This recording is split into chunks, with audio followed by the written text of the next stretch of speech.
Like there's no street lights, right? Mm-hmm. So I'm like, all right. I think it's a good move. I got to get in there. So I'm just going to do the 3 months then.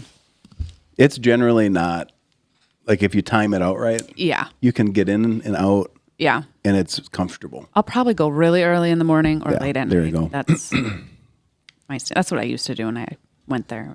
Yeah. It was a 5 a.m.er. Yeah. So why is Sawyer going back? Well, You just ready to get back on her? and I mean, with school being off, right? He's not in his weight because he has like a strength class or whatever. Oh. So Yeah. That's every cool. day for an hour, he's lifting weights at school. Yeah. Gotcha. So during break, he was not. Is he doing the creatine and shit? Not you know? right now. No? No, but he's starting a new cut. So things are serious. A new cut. Got to get some beef. I got to get some turkey. All He's like, right. why do we got to clean these cupboards. I'm like, okay, what are we doing? How's your creatine journey going? Every day Yeah. since the day after I got it. What are you going with? 5 grams, 10 grams, 5 grams, 20? Yeah. Five to start the 30-day load. Yeah. Yeah, When did you start it? I don't know what day today. 10 days ago? Oh, 10, 12 days ago. Yeah. do you take creatine? I do not. I take it. I don't know if it helps. Can you hear Julie? How's her sound? Good? We're good. We're good. Eat the microphone, Julie. Eat the microphone. Okay, Elizabeth. Are you comfortable over there, Blair? Oh, someone told me that. Getting more comfortable. Yeah, good. So how was the blizzard? It's good. Who got more snow? You? According to the Weather Channel, Negaunee got the biggest push. Yeah. I don't And know about you would wind. have been probably second. Yeah, it was. I mean, what they say, Negaunee at 28. I don't think they measure out in Scandia. I don't know how you measure it. I don't either. Not when it's blowing 40, No. 50 miles an hour. I feel like everybody got at least 2 feet of snow. Yeah. And Marquette seemed to get more wind That's the word. I feel like And- it ripped down 41. and slop. You know, just it was rain and got a lot of heavy, wet snow Yeah. at the beginning. And Yeah, it was like sleeting and slush Yeah. ahead of the snow. And then that's what brought all the trees and all the poles and everything down yeah, because it all just froze up. How many hours did you end up without power? A couple days. Yeah. Yeah. We did. We were 33 hours. Did you didn't lose it right away? No, it was pretty much right out of the gate. Yeah. So Yeah. were we. Yeah. We lost it that night, like a couple hours after it started. Yeah. So. I'm over the wind. Yeah. Yeah. Well, you probably had the worst wind because you're I sitting right on can't. the lake. I It sounds can't. like a freight train. Traumatized. I'm so traumatized. Well, it My was. third time losing power since Third time? Thanksgiving. Yeah, I lost 4 days at Thanksgiving. I think they said it was the 10th largest snow event, 24-hour snow event in Marquette County.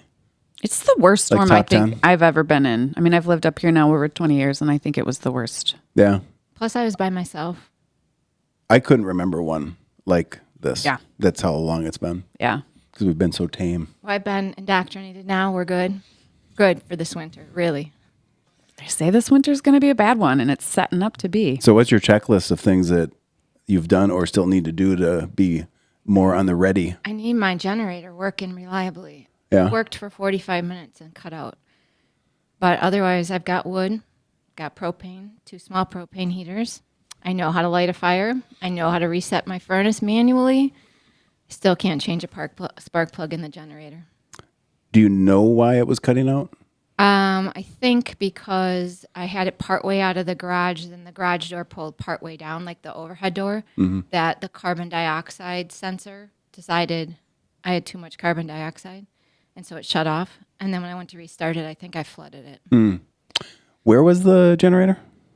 I have a detached car garage. Yeah. So it's in the doorway of the big doorway, you know, the roll top doorway of the garage with the garage door pulled partway down. And then extension cords running to the house. So See- for 45 minutes, I had 1 lamp, a little bit of Wi-Fi, and a furnace.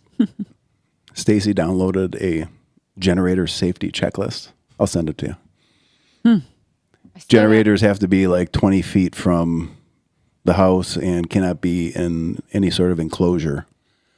It was 20 feet from the house. Yeah. And it was partially in an enclosure. Yeah, I'll send it to you. Okay, I still need It's to very- learn it's very how helpful. to change the spark plug, but otherwise, What brand? I learned that premium gasoline gets used in small motors now. Yeah. What else did I learn? What generator do you have? What brand is I it? have a Craftsman, 5,500 watt. It should power my entire cabin. Did it come with the place or did you buy it? I inherited it. Okay. From who? My mother-in-law. Oh, nice. Sweet. Well, it'd be sweet if it worked. Yes, Yeah. indeed. You'll get there. Yeah. Get there. Trial and error. Is there still people without power right now? I don't think so. Mostly back online? I mean, I was obsessed with the outage map. that thing wasn't accurate though. It wasn't the best. No, No. I agree. But the last time I looked, I saw your neighborhood was back, but there were just like random one Pockets. Yeah, like so. But I haven't looked recently. But Tony from La Dolce, when we came back online, he was still out till later that morning. yeah, yeah. Did you run a generator? Yeah. Yeah. Do you have a generator? I don't. No. We had one little flicker. That Well, you guys didn't really have much for power outages up there, did you? not that I know of. Because I think most of the wind was down below here in Yeah. Marquette. Yeah. Yeah. We had one little flicker. I fired up the thermostat as high as it could go and just kind of waited, and then nothing happened. So we turned the heat back down and went back to shoveling. There you go. Did you get a new snowblower? It hasn't arrived yet, but yeah, I did make the purchase. Yeah, His snowblower texted quitter. it texted quicker. Yeah, and, Wow. while the banks were 7-8 feet high, and Jeez. the plow went through our alley, and it was an enhanced snow shoveling operation. Thankfully, I had my son-in-law there. They get real snow up there. We get real snow, yeah. Yeah. I mean, we lived on 41 right across from TV6. Oh, the yeah. station Yeah. up there in the township. We were there for, I don't know, a year or two. It's legit. Yeah, It really is. yeah. That elevation makes a difference. Yeah. No loss of power. That's what I'm going with. Yeah. Yeah, Yeah, you're lucky. I'd feel better if there was a generator, at least if my fireplace was in order to throw logs into. Well, I talked to Paul Heitman, and we, the Poquettes, will have a better plan for the next time this happens. I hate being at the mercy of anybody. I know. So we're going to have it set up so that the house can just be self-contained, self-sustaining. I think everybody will have a better plan. Yeah. I'm Well, hopefully. jazzed. Yeah. Yeah. I mean, I think we did okay where I am, but there's things we can do better. Yeah. You putting in a wood boiler or what? No, we're going to get a fucking power plant. Yeah, Power plant. big old Generac. Fucking Generac. Okay, we're all going to We're not Todd's next fucking time. around. You know, it's So- just- for as much as you lose power over that way. yeah. Yeah. Do you lose power? Lou? Well, I mean, it's semi-frequent. This duration, we have never been out this long. Do you know what happened? Was Well, I think my guess is there were trees all over the lines down Yeah. Silver Creek and then some of the side streets. yeah. There was where that volunteer fire department is. Uh-huh. Just before you got to that, as you're heading to my house, there was a tree down across the lines. Oh, And it was shortly after they started clearing that shit out that I came back. yeah. So, I know my Sawyer's friends. He has a couple that lives in that neighborhood, right, kind of by you, like Yeah. next to Dollar General. There, Yeah. back in there, Yep. and they were stuck because there were trees across the road. Yeah. and lines down. yeah. And he was like, his friend was like, "I gotta get out of here." Think of the guys and the women that are putting that shit back together. I was thinking about that. Linemen, power It company. was so the hard. Highlands. Yeah. That's an intense job, man, in those conditions. And I saw Yeah, trucks I was just thinking about everywhere. just digging your house out. Yeah. You know, and then they're out there. Yeah. Yeah. In- Swinging in the wind, literally. Yeah. It's Talking about incredible. doing hard things. Yeah. Yeah, for sure. So I still grateful. have buckets of water.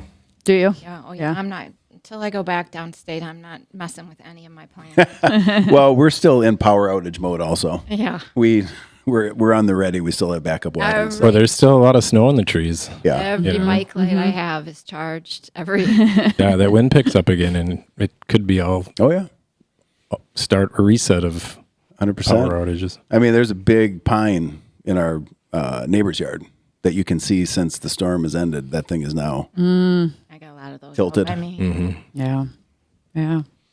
Well, anyway, now that we've dated ourselves and talked about the weather for 10 minutes, I know, right? We're going to be talking about this for 10 years. It was an event. It was an event. I thought it would be a good idea to bring us together to start the new year, be the first podcast episode with everybody at the table. I love this. 906 staff. So we had to bring in the pinch hitter, Blair Tritt, on the board. Thanks, Blair. Glad to be here. Did you even know you were walking into this? Late. That does not surprise me whatsoever. Part of the gig. Thanks for stepping up. Absolutely. Appreciate it. So was everybody's New Year's good? Yeah. Everybody behave? Everybody stay in? I went out. Behaved. Yeah. And I stayed up till midnight. I'm really impressed. I think it's actually kind of funny. Stacy and I were up till midnight. The boys were too, but they were dragging. Like Yeah. they were on the struggle bus. Yeah. I did not stay up. No? No. What time did you go to bed? Like 9:30. Jesus. Like every other night. Did you see the sunrise? Yeah, of course I Good. see it. Yeah, absolutely. Just like every other morning. Just like every other. I was just hanging out by myself. Did you go to the ball drop? No, it was so cold. We were at the Ordock, so we would have had to walk a block. Oh, okay. Was it busy down there? Yeah. Yeah. Yeah. We've never gone down for it. It's not my favorite. I've gone in years past, and it's a little unruly for me. People are a little more A little wild. Yeah, no personal space. Those are the moments where I'm like, hey, I gotta get out of here. I like to avoid those environments. Yeah, I don't mind a crowd, but it's like when people are like, oh yay, and I'm like, I don't know you. Right. Nothing good happens there. No. Did you go out? No, we had our friends over for a cookout, and two of my daughters were in town, and the crew from Rippling River headed back around 10 or 11 o'clock. Blair. Yeah. Yeah, and we stayed up and just kind of chatted and made it to midnight. Went to bed, got up and got after it. I had to go to bed right away because I thought we were doing this podcast yesterday. So I was like, man, I'm only going to get like 5 hours of sleep. I got to go to bed. Turns out I showed up and A day early. sitting in the parking lot. I'm like, are you messing with me? Where are you guys? Like, nobody's ever this late. Nobody is late, ever. You're like, oh, it's Did she tell you about that? Yeah. She did this morning. Yeah, So I'm in the middle of like Crusher, the onslaught of registration, and I'm like, well, I'll make sure to at least let Elizabeth know because I thought that you were off today. Yeah. But I'm like, I want her to know we're doing this, and I told her tomorrow. Well, it was the wrong tomorrow. You told me tomorrow also, but I knew enough to ask if you really meant tomorrow. It was a nice morning to drive around. Yeah, it was. Nice It morning. was actually a really beautiful morning. Yeah. You were like, I'm sorry. I'm like, honestly, it's good. Like, Got you out of the house. yeah, it was quiet. A little quiet time with your thoughts. Yeah, I hadn't been out of the house in days, so it kind of felt good to move. Move the legs. Yeah. There you go. Yeah. Good. So, registration, adventure team stuff all kicked off on the 1st of January yesterday. Yeah. yep. How'd it go? Seems to be going well. Yeah, from our right. I don't know. I haven't looked at real hard at the numbers, but the administrative side of it, all the pathways of data and everything is moving, and I see that a few people have already completed their training, so that's a positive. That weren't of the test group? Right? Yeah. Yeah. Do we know how many people came in? I think we're up right around 100 people, maybe 80, 100 people Really? in the last 2 days. Yeah. First day. Yeah. The reports seem to be working well. Reporting's good. Answered only one question on support, so last night. Yeah. Seems like it's flowing well. Did you use the app?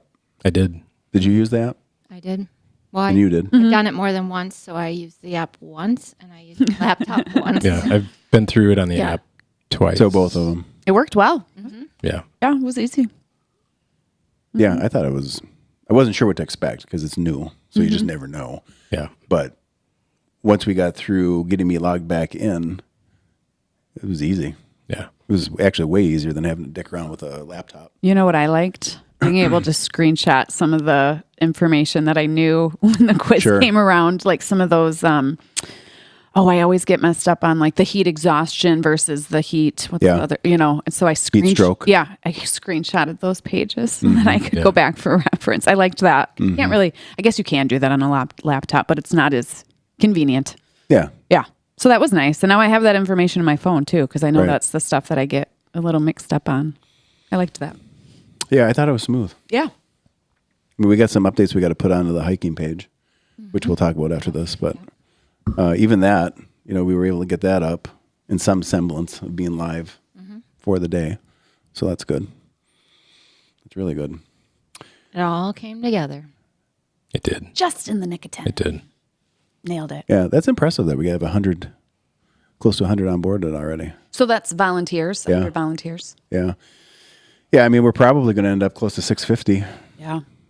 Yeah. We should, if we're going to hit our youth target and our cap, with the new communities coming in with Gaylord and Petoskey. How long do they have to get in there? Well, it's through April. What's the cutoff date in April April? 15th is the deadline for when we'll take the last volunteer coach number to decide how many youth riders can participate. Yeah. Ideally, April 1st, I think. Just give yourself a buffer to get the training done and really set us up to really know what we're working with. Right. Yeah. And it's actually, that's a good point for April 1st, because this year our youth registration is earlier by 1 or 2 weeks? Yeah, 2 weeks. 2 weeks earlier than it's been in the past. Normally it's been, the last few years it's been the first Saturday of May.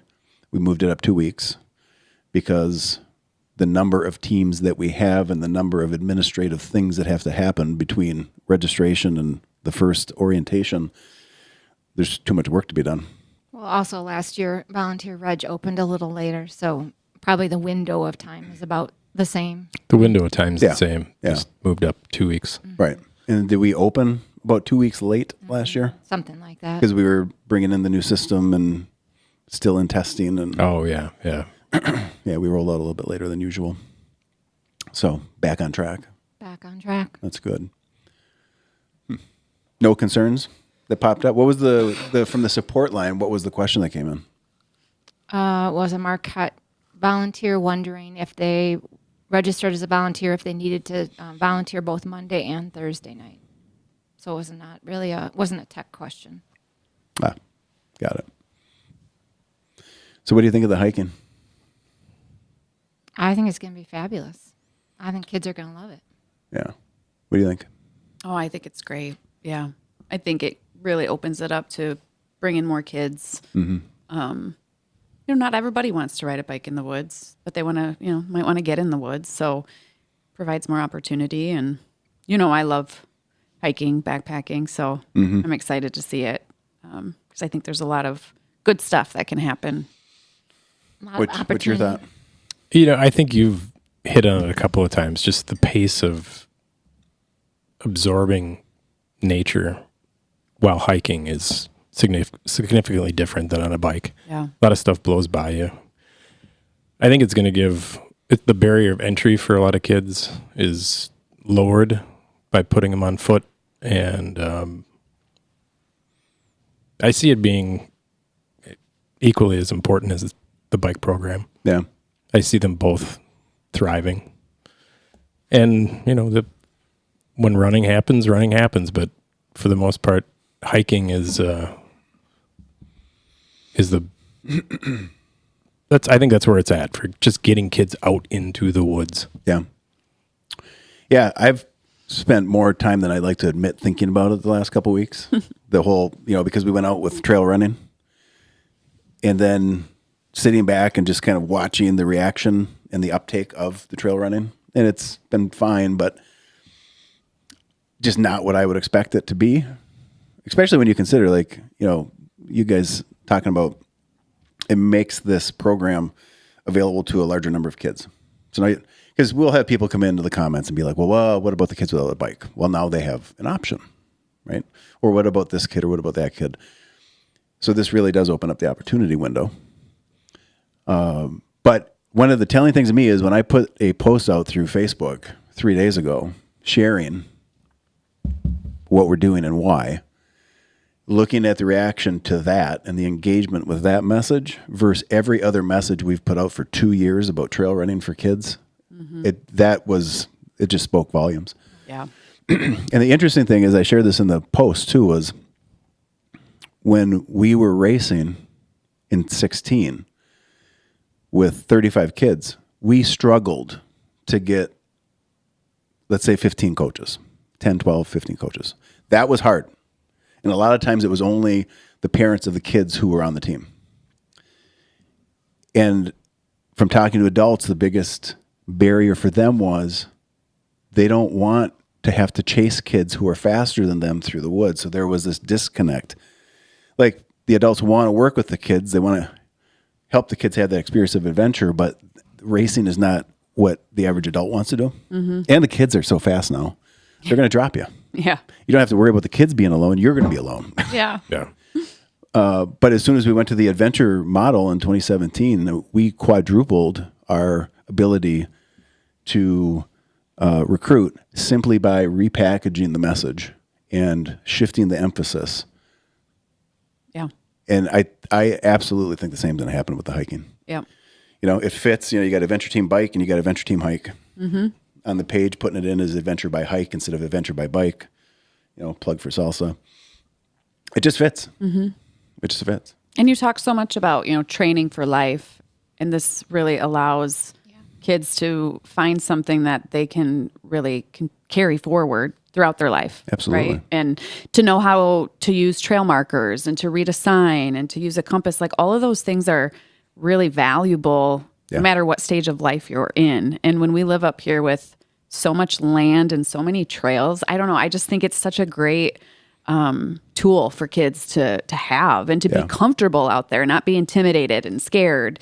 You hear so often about like hikers getting lost and things like that. It happens. And if when they're younger, they're taught these and given these tools, like it's just a wonderful, I think it'll be a wonderful program and something that they can really grow into. Yeah. Were you going to say something? I was going to say that it could be a lifelong sport, but that's exactly what Elizabeth said. Yeah. We were reading each other's mind. She just made me think of something that's going to go in the backpack for the hike. Compass. A compass. compass. Yeah. Yeah. Yeah. Yeah. For sure. I mean, that's a whole different skill set that could be incorporated into the training for kids. A dying one. Yeah. Oh, 100%. Yeah.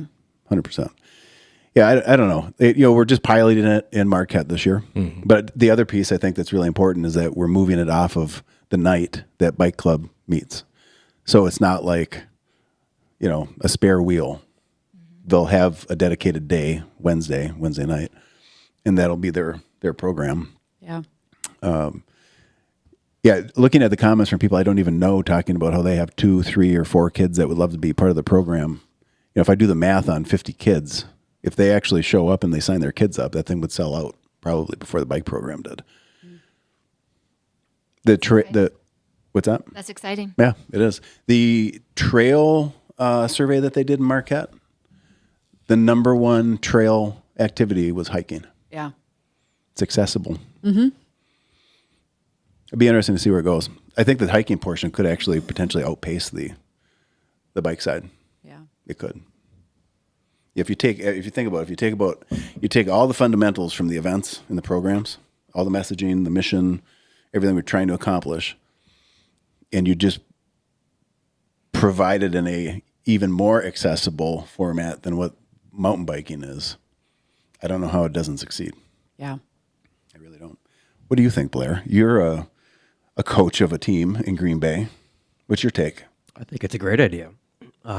Summer, winter, think about snowshoeing as compared to fat biking. You just see a lot more. Yeah. Yeah. The past couple days, not the best for maybe biking, but snowshoeing and be able to see what's out there. But it's all about getting access to the people, the kids, and biking is how we first started too. Yeah.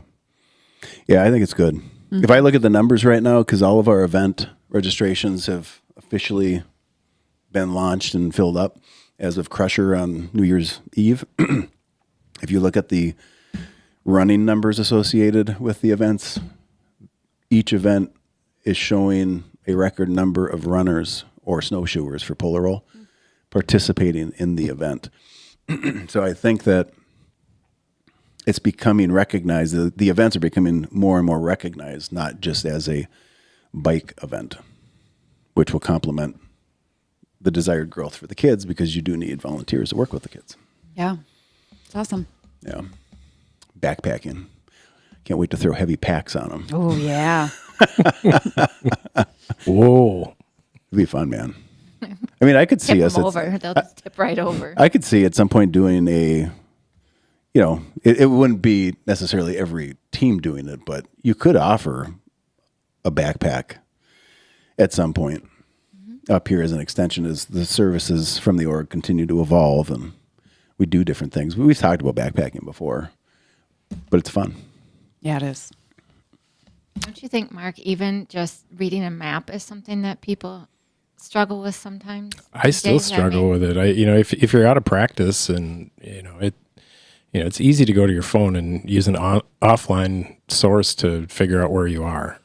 But to pull a piece of paper out and reorientate yourself and point yourself in the right direction, it's a whole nother level of confidence. I was up at the tech trails before Christmas in Houghton, and I was asking somebody how to get to the back trails, like people who had been there before, and none of them wanted to show me on a map. Nobody wanted to even entertain the idea of showing me on a map. And I was like, they almost ran from me. Like, I can just tell you, you kind of go here and then you kind of go there. And I was like, well, here I have a map. Nope. All adults. I was like, okay, never mind. I don't think that it's a thing anymore. To read a map. Not really. Not in the way it used to be because Well, I catch myself at trailheads. There's the system here in Marquette is very, very well posted with, this is where you are. Right. There's a map of the trail system, and I'll be standing there waiting for, the person behind me to, get to that spot, and I'll pull my phone out just by default before I go over and walk over to that map and orientate myself that way. And I think I gotta. Yeah, you got to get more places that don't have cell service. Then you don't have a choice. Yeah. I never use my phone, but I'm anti that. I always have a map. Paper map? Mm-hmm. And I have, from all my backpacking trips, I save them, and they're all in a box. I love them. Isn't Gaia available offline? Mm-hmm. Yeah, that's the whole purpose. Yeah. You've tried to teach it to me. I think it's great to have, just in lots of different situations. It's really helped me out. Yeah. Well, Onyx for us in Onyx is great, from a land ownership perspective, and there you can also be. You're right; those are offline. You can do those offline. Yeah, right. Yeah, that's the whole reason why I have it. Yeah, I think the the skill of understanding how to read a map is important, and definitely a dying art, along with orientation or orienteering, with a compass.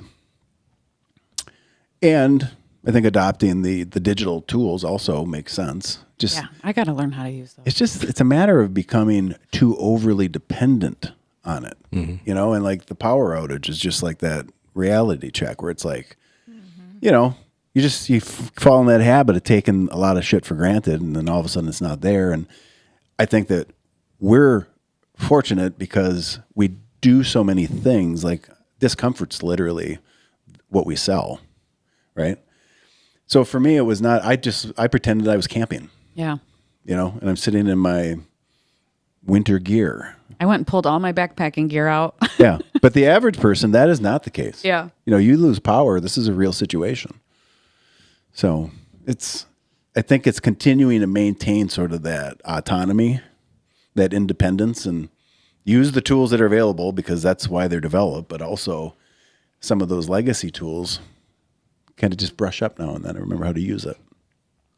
All year this past year when I'm doing all the hiking, I always had my phone and a compass. Both. Did I tell you about the phone? It was actually, thank God I had the compass, because for whatever reason in this area of the Hiawatha where we're scouting and hunting, the compass on the phone is not right. And I kept, for a while, I was struggling with it. And I'm like, I'm seeing the compass and I know the lay of the land, but things aren't jiving. And I just couldn't get through it. And finally I was like, what the fuck? Well, I had a shitty compass. So I'm like, all right, I got to start bringing my real compass. And when I got out there, they were not the same. The real compass was on the money and the phone was not. And I don't know why. Can't figure it out. That's never done that before. I don't know if it's related to signal or strange. But if you're out there and you're trusting the phone Yeah. and you're in a dire situation, you could be in deep shit. Yeah, well, the dire situation is likely to be when the wind's blowing and the rain's coming down and you're cold and you're wet and you're in a bad way, and your fingertips don't work on phone screens when it's wet, and that The phone screen doesn't work. Yeah, Yeah. yeah, Yeah. throw it out the window. Yeah. On that note, talking about discomfort, did you watch Crusher registration?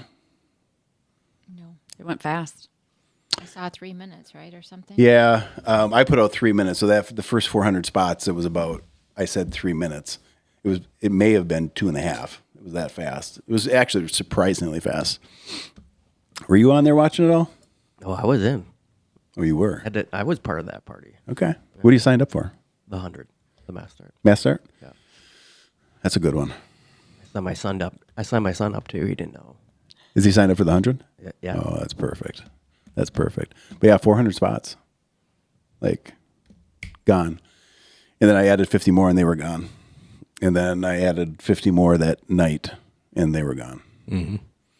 So it's good to see. Great location. Yeah. Beardsley messaged me, I think, yesterday. Because, I don't know if you knew this. Matt Beardsley was with Mike Beck, they were the people who created the Huron Mountain Crusher. So he's on our board too. He messaged me, with a screenshot of everything sold out. Because he's still got an attachment to it. And he's Sure. This is really cool to see this, thriving. And I sent him back a message and I said, I will never forget the first time I did the Huron Mountain Crusher. The first time I ever popped out of the woods coming onto the Mulligan Plains. I was with Michelle Basil and Mark Kranz. And it was probably like 5-ish, early evening. And it was one of those days in the UP where the fog bank is hanging super low. There's just like spitting rain and just the sense of awe. Because I'd never seen it before. So that's like 16, I guess, maybe. The first time I saw that, I'll never forget that feeling. And just like, fuck. I think it's the same for everyone. Yeah, it's just amazing. And then the next year, when we did Matt put out a bike packing route. John and Scott and I decided just to do it in a day.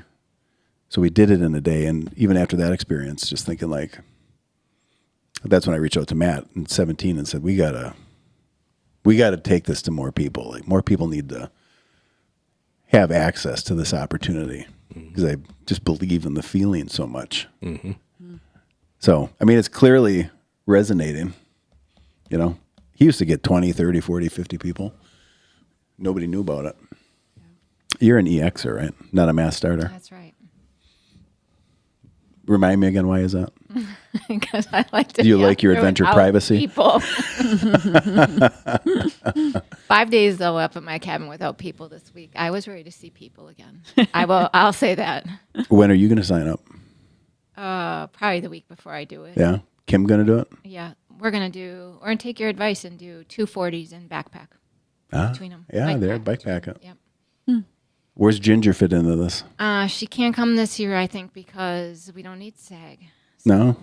Unless. Well, is she going to do like her modified out. Crusher? Yeah, she didn't do that this last year either. No? No. Ginger's Kim's mom. Mm-hmm. What are you going to do? I don't know. I talked about doing all 3 of the 40s this year just to see if I could do that. Not together, obviously. But just through the season, knock them all out. Yeah. And then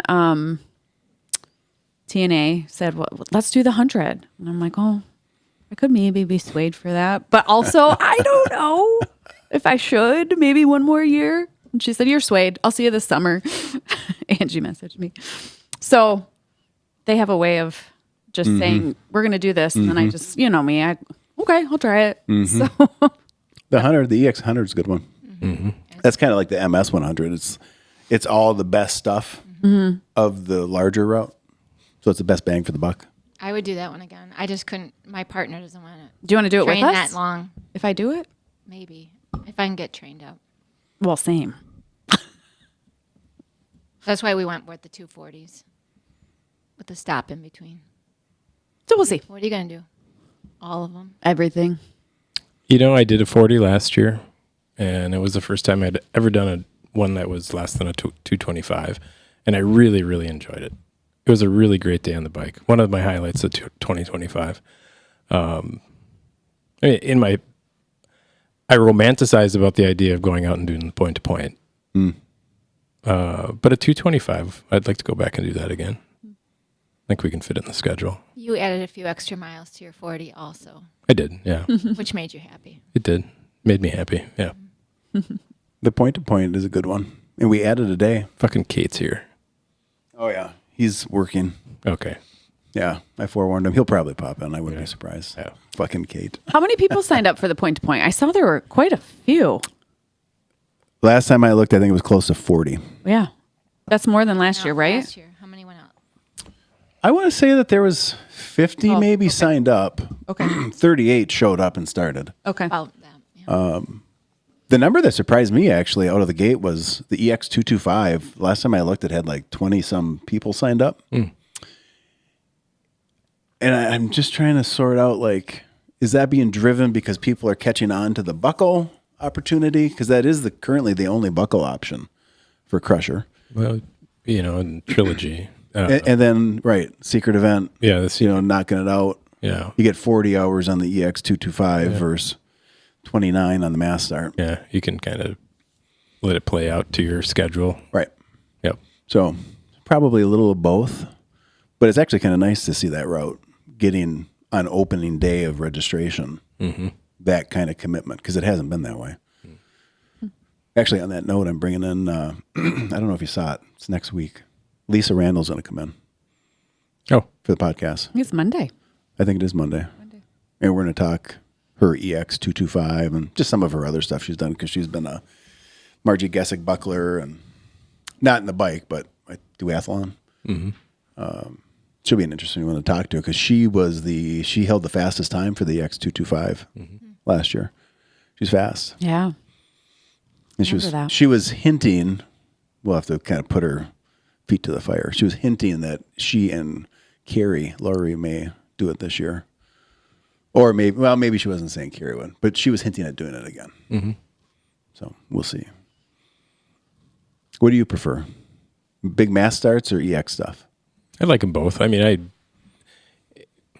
the Mass Start really turns into, it feels like an EX to me. You know, once you get out there, you rip around with your group, and then the group starts to break apart. And I like the EX inherently. That's like the more immersive environment. I just prefer that. I do again romanticize about the Mass Start stuff. I had a lot of fun in that 2019 with Roy. And that, on the point to point. Yeah. That group of 20 out in front, that was a lot of fun. It'll take a long way. That was a good year, and that was the first year Yeah. on the point to point from Copper Harbor down. Yeah. EX is kind of where it's at for me. Yeah. Yeah. How about you, Blair?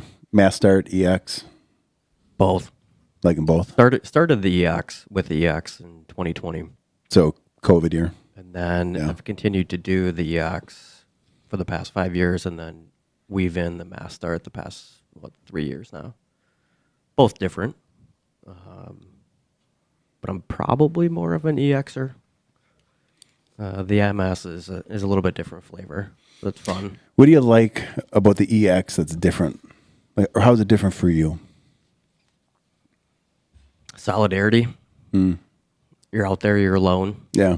It's you. No cell phone. It's your group that you're with. Yeah. You know something's going to go wrong. You don't know who or when. Right. But you have to figure out how to get out. Makes sense. But they're both different. Yeah. Yeah, I think they're good in different ways. Right. The Mass Start's fun because there's the excitement and the energy and the pomp and circumstance, and A finish line. there's a finish line. And it's fun to be up there Oh, yeah. at Trails End. I mean, I always feel a little bit like fear of missing out when I'm not riding it. Yeah. It's fun to just be there, start and finish. Yeah. The best part of the mass start for me is just you get to be there to experience other people's experience of it. You know, Yeah. you got to see that last year for the first time. Yeah. You know, there's a lot of emotion that comes out at the finish line, from elation to one guy came from Minnesota and he thought he had signed up for a gravel race. So he sought me out to share some user feedback. But he apparently didn't read much of, you know, the ongoing information that's shared, or he just missed it. So that older gentleman. Yeah. Yeah. I think his parting words were positive, though. Yeah, they were. Yeah. They were. At the end, he came around and it was all right. But, you know, even some of the people, so some people last year their eyes were this big by the time they got back to the finish line, because they were like, what the fuck? That was like Margie. And several people who there in the moment, they're like, no, never again. No, this is crazy. But I looked at registration and They're back. Bing, bing, bing. Their names are on the roster. So, yeah, they got over it. Mm-hmm. But that's the emotion in the moment, you know. Yeah. Never make decisions at the finish line. I also really like watching the people waiting for Yeah. the rider, right? Like the grandparents and the Oh, for sure. parents and the friends, and just seeing their excitement and like nervous energy. Yeah. Like, how are they doing? Are they going to make it? There was a pair, like a grandma and a grandpa waiting for their grandson or something, and all day, just, you know, and it was just fun to finally watch them cross the line. And Yeah. Yeah. I mean, they have their own moments. They do. And their own experience of the event. Yeah. Both Crusher and Margie, I really enjoyed watching the people they're supporting. Yep. They put so much into it and are such nervous Nellies. And, you know, it's really something to see people being supported in that way, because they don't get to watch that either, right? Like the people on the bike, they don't know what those people are going through. Right. So when you watch them, it's such an emotional ride for everyone. Yeah. Yeah. And the people that come in after time, it just stick with it, right? That Yeah. Those people are fun to watch come in too. That has continued or started to happen more and more and more as the message kind of gets hammered home, you know, to finish what you start, and that you shouldn't need the validation of a timestamp for it to be valuable. Yeah. Or just that experience of missing it could be valuable in its own unique way. Yeah. The support crew stuff, though, is cool. It really is. People who go from being a participant, you know, doing the event, to then flipping to the other side and supporting somebody. Every single time that they do that, they're shocked by the former participant is shocked by how hard it is to support and crew for people. Yeah. Like, both things are hard. It's just hard in different ways. Yeah. Yeah. Yeah. I get goosebumps just thinking about the people out there supporting their riders, and just the emotional ride that I watched them take throughout the day. I'm just thinking specifically of Margie now, but man, it's just it's a commitment. Yeah. Yeah. You've done how many like EXs or just events in general with your son? There's been several, right? Well, 2 mass starts, 100s. Okay. I think then 4 EXs. So we started when he was 12 doing the 40. And then the past 2 years did the 100. 1 success, 1 unfinished. EX or MS? So he's done 4 EX, Okay. 240, 200s, and then 2 mass start 100s. Which one was the one he didn't finish? The first attempt at the EX 100. What happened? Rear pain at about a mile 108, I think. Oh. And So how far were you guys from the finish? 15? Yeah, like probably well, it was about 2 hours to finish. The sun was just going down. We had just made it past Eagle Mine before you crossed Yellow Dog. We had some sag there, and the sag is what Brutal. like there was an option to Yeah. exit, Yeah. and his rear pain. He's more of a racer than an endurance. Yeah. Like 18-hour endurance rider. So that sustaining pain for multiple hours kind of did it. So from your perspective, being his dad, not speaking for him or putting words in his mouth, can you articulate how you think the events have helped him? Or he's drawn from them in just normal life, and maybe there's nothing. Yeah, for sure. I would say what he and then our younger daughters too think is possible. Meaning going out there to do something. You were talking about at the beginning, navigation and being exposed to environments. When you're able to live that and be part of it, most normal kids, quote, normal kids, don't go through that.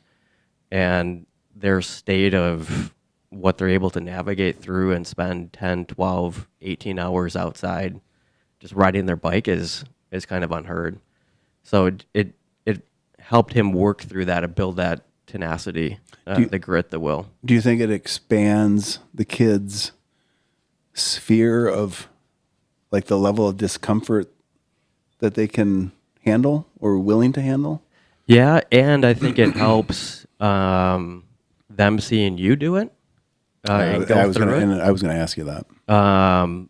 Because listen, like if anybody that does the 100, you're going to have some sort of pain at some point. Yep. To know and communicate that you're working through the same thing Yep. as them is important. So you're doing it. You're struggling together. But yeah, I You would and say your kids for sure, struggling together. for sure. That you're just not watching them and vice versa. Not just there with great advice. Right. And then you're in the elements. When we were 2001, the first EX40, we started, it was probably 35, 40 degrees in the morning. And I said, hey, we have no sag. Like we've got to start this and finish this. And Yeah. it was a long, rough day of being out there alone. But there was only one way we were going to finish. But once you start doing that 2, 3, 4, 5, 10 times, your state of normalcy is completely different. And it's the process of just knowing how to work through that Yeah. when you have your ups and downs and get through the downs as quickly as possible. Right. Cable's first Polar Roll was an EX in 2020. So we did the short. And the short's supposed to be 15. I think it was 18 or something that year. And actually, the weather was supposed to be good. So we got out there, but we got like 5 miles in, and it was a whiteout. And he had never fat biked before. Like, he had fat biked when he was like 6 or 7 on his Salsa Timberjack. Yeah, 3-inch tires. Yeah, with 3-inch tires. Yeah. But I think John Kangas let him use one of their bikes. So we went out to do this EX100, and just talking like to what you said, he had a tough day because if you haven't fat biked before, he ate shit probably 20 times. And 10 miles in, he's like, Dad, I thought you said it was going to be nice when it's sideways snow and we can barely see each other. But I'll never forget that moment. We probably walked our bikes toward the back end of that. Then we walked them more than we rode because you just couldn't ride anymore. There was so much snow that fell. But we were there alone. And then his mom was there at the end. Stacy was there when we got back, like 10 hours later. 18-mile route. But we talk about these memories, not all the time, but something will, prompt that memory, and then you kind of reminisce like, yeah, that sucked. I see some of the images from that ride because I think there's some video Yes. scattered throughout some of the web. Yeah. Yeah. The thing that stands out to me is the clothing that he was wearing, because they don't make technical cycling clothes for kids that size. No. He was he was dressed to go ice fishing. Absolutely. Yeah. It was full on deer hunting gear. Insulated pants, insulated jacket. Yeah. Yeah, because some of the videos in the website video of him pushing his bike up through some single track, snowshoe single track. Yeah. It's so funny. But it's good experiences. And I think I was going to ask you, Blair had said, because you being an educator, I'm curious what value is there in adults not always being the ones telling kids what and how to do it, but actually being there and doing it with them and just kind of, leading by example. I mean, is there a measurable... Well, I think there's always value in adults being vulnerable around kids, right? So if kids think that we as adults always have it all figured out when we don't, I mean, they're going to be in for a rude awakening when they get to be a little bit older. Every time you can ask them to talk through it with you, or they can see you struggle, or they learn that there's what the background is in your problem solving, what you're doing in your head, when you can say that out loud. Otherwise, how do they know how to get there, right? Mm-hmm. When you say adults being vulnerable, what do you mean by that? Well, I mean, if we can share that we are working on things on the bike, that we have goals, or that we might think this is difficult, or that we might not be comfortable in this situation 100% of the time, that allows them to also say, okay, then I'm pretty normal, right? This is also not comfortable for me, but my adult I'm with is figuring it out, and so can I. And not only that, they're I would say experts in the field if they don't share with you how they got to be experts in the field. So I work a lot with people who are learning to be teachers, right? So really good teachers in the classroom. How do people who are working to be teachers know how to get to be that really good teacher in the classroom if that really good teacher in the classroom doesn't share their decision making? But it's like that if you think about anything that you're learning. Mm-hmm.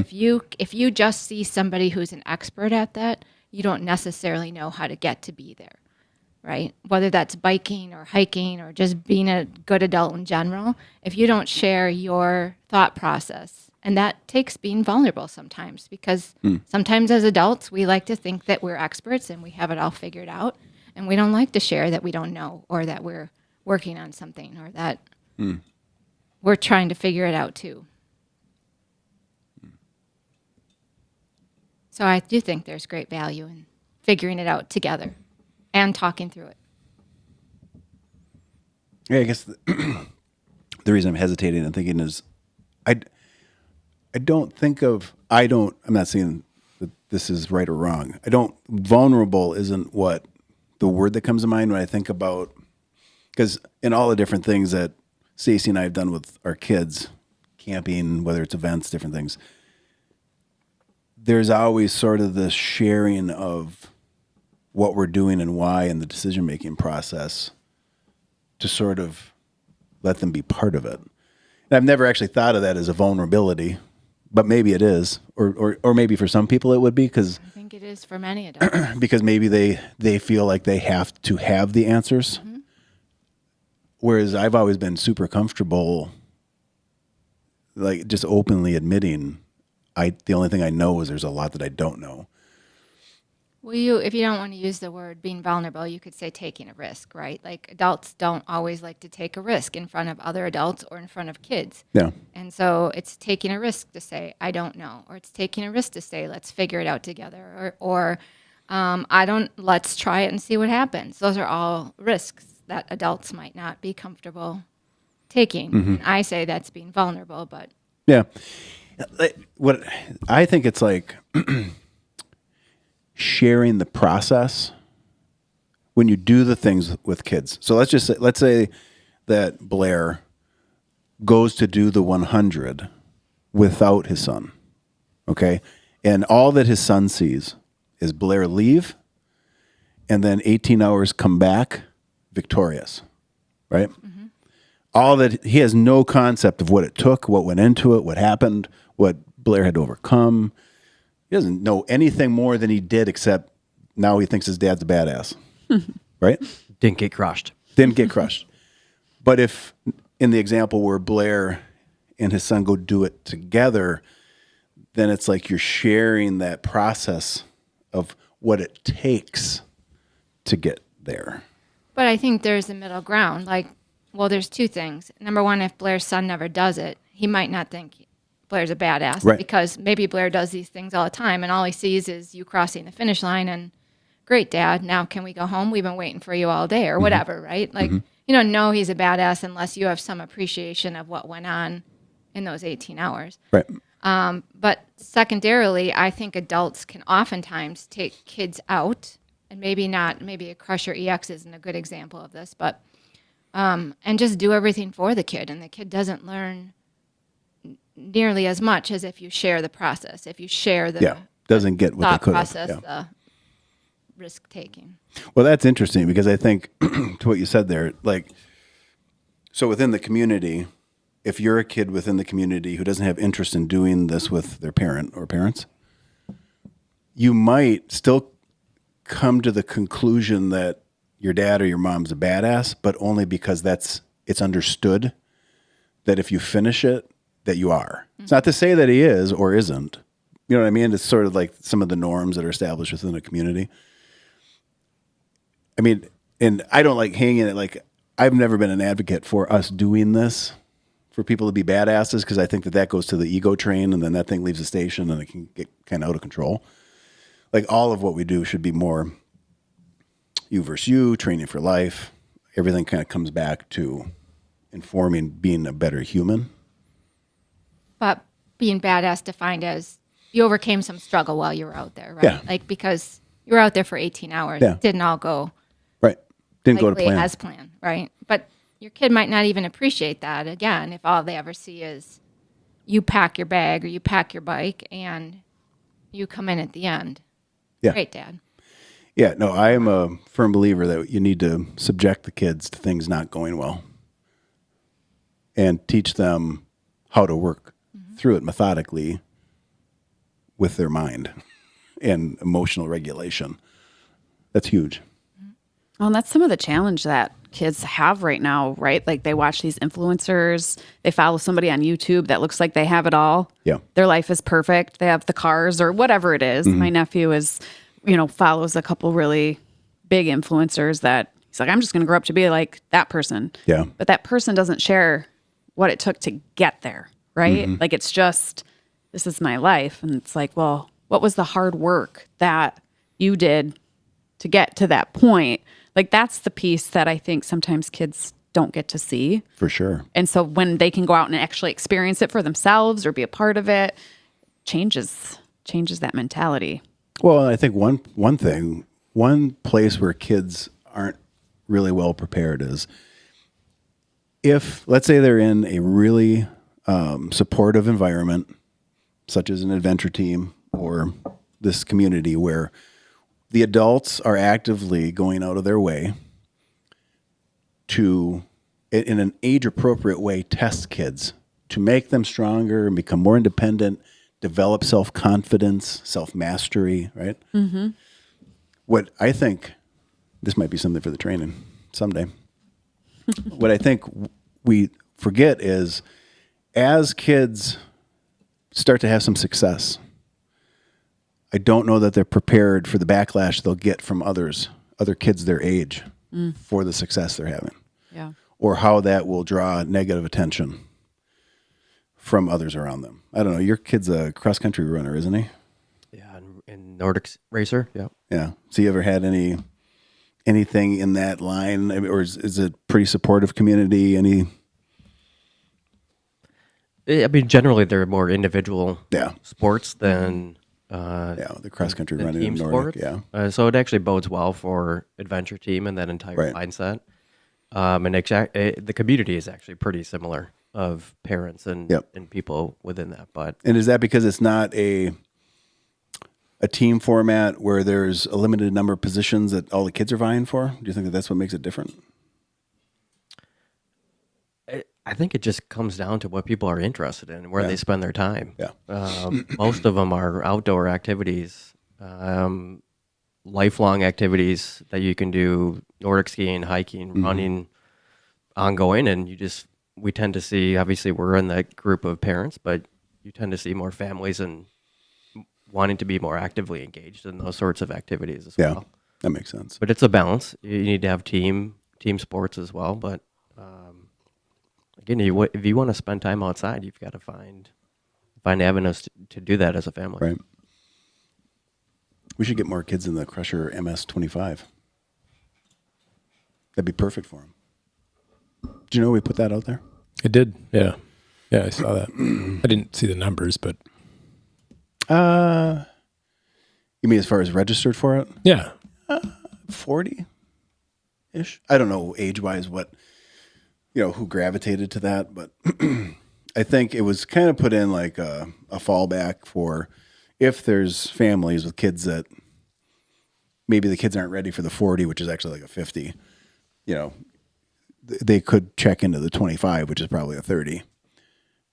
And then it was also thought that for some of the adults that maybe the 40 is a bit much with the level of single track that's included in it, that there's a fallback for them. Yeah, that'd be my jam. Yeah, because the Crusher, we had that. The evolution of Crusher has always been, Margie's been so much more linear because it was designed and just deliberately out of the gate to be what it is. Crusher's been this journey because it started as Hammer, as a more team-driven event based on some events that go on over on the East Coast. And then after the first year, transitioned back to Crusher, became more of a point-to-point, race. The team version was still part of it, but we adapted a little bit because people kept calling it Crusher and they kept thinking of it as a certain thing, which is what the Huron Mountain Crusher was from the beginning. So we pivoted from 18 to 19, and then COVID comes. So then we pivot from 19 to 20 because now it's like, well, shit, we can't host an event. So I guess that we're going to create a thing called EX, and it's going to be a solo adventure, and you are on your own, and you are alone, and nobody is coming to save you. And this is not a joke. This is for real. And that became the event's identity for 2 years, 20 and 21. And then it's like, okay, well, we can run mass starts again in 22. Well, is everybody going to want to do these crazy EX routes? Probably not. You're sort of limiting the reach. So we bring it to Munising, and we find an area it's hard and it's adventure and it's interesting, but it's not nearly as hard as the Keweenaw. And I think if we had tried to go to the Keweenaw in 22, Too much. and we're having a whole different conversation today. Like everything would have changed if we had tried to go straight to the Keweenaw. And I know that because we ran one event out of the Keweenaw in 19. Mm-hmm. The one that you were part of, and the people who loved it, and there were a lot of people that were like, no way, never. So it's just interesting to see how sometimes an idea being successful isn't just that it's a good or a bad idea. It's about timing and context. Bless you. Thank you. Are you allergic to the EX? Maybe. It's probably No, real. the Keweenaw. Yeah. Hey, did the camping spots sell out? All of them. Okay, I was curious about that. I loved that so much. So when it opened, there were 350 spots Okay. for camping, and they were gone immediately with the race spots. Awesome. And then we added 50 more, and they were gone. Cool. So that's at 400, and then I've sent you some through email, people who they needed some camping assistance. Sure. I feel pretty solid. I think we ended up with like 3. How many campers do you think we had this past year? People 300 and some? Oh gosh, that seems right. Yeah, I don't know for sure. Yeah, we never it did a would- count. Well, I'm going to guess it was 325, I think, is where like our Feels camping right. list settled in. Yeah. And it felt like we weren't anywhere near having things be uncomfortable No. for camping. Like there was a lot of room. Yeah. I know talking to Dan, because he was there helping in the morning. That's when you would expect an influx of vehicles because people are coming in for the start. He didn't feel like that was ever all that bad because most people rode from Copper Harbor, which is like a mile. Mm-hmm. Yeah, that So- bike path was busy. That Yeah. was the busy corridor. That's one of the things that we're going to have to address at the start this year is how to handle that. we kind of took that on the fly because everybody's dumping out of that Yeah. Hunters Point Trail Right before the right the into start. the start. Yeah. But yeah, I think even with camping at, let's say it's at 450, I think it'll be fine. Yeah. Well, and wasn't there going to be a little bit more area? Were they clearing more or no? Am I making that area up? because there are going to be more cabins. Oh. So we were going to lose some of that orchard area to the cabins. orchard. Yeah, I'll have to ask them. Yeah. Right now, the race has 3 cabins. And then the people who secured the cabins have their cabins. But I don't know if I can't remember if that accounted for a new one or not. I know what you're talking about. I'll have to ask them. Yeah. Because people who were over in the orchard liked it. Yeah. Yeah, I think the only challenge there was getting in and out, right? But Right. it was a big, nice, flat, grassy area to be camping. Yeah. Every spot was. I love it there. I know. I can't wait to go back. Yeah, it was good. Their farm is good. Like what they're doing there. Yeah. Oh, I love the farm. Yeah, it was vastly different from when we were there in 19 or even 21, honestly. Mm-hmm. Did we have any reports of bear running around the campground this past year? I don't recall any. I didn't see any. Yeah. I don't think so either. We scared them away. I did a lot of walking through the woods, and I didn't Yeah. ever see any. I didn't see any trace of a bear even. Cable is bound and determined to catch a northern in that pond. He fished a lot. He is losing faith in the stories that he's been told about the 40-inch northern getting pulled out of there, but I think he's going to keep just a glimmer that'll justify continuing to fish. Are we sure there are northern in there? That's just I the have no story. idea. Did he even catch a fish? I don't think so. recall. As far as I know, the fish caught that weekend was 0. Yeah, Yeah, that's I what I, think so, thought. too. Yeah. But he was standing. I mean, he The gave it. the UTV driving was very high on his list.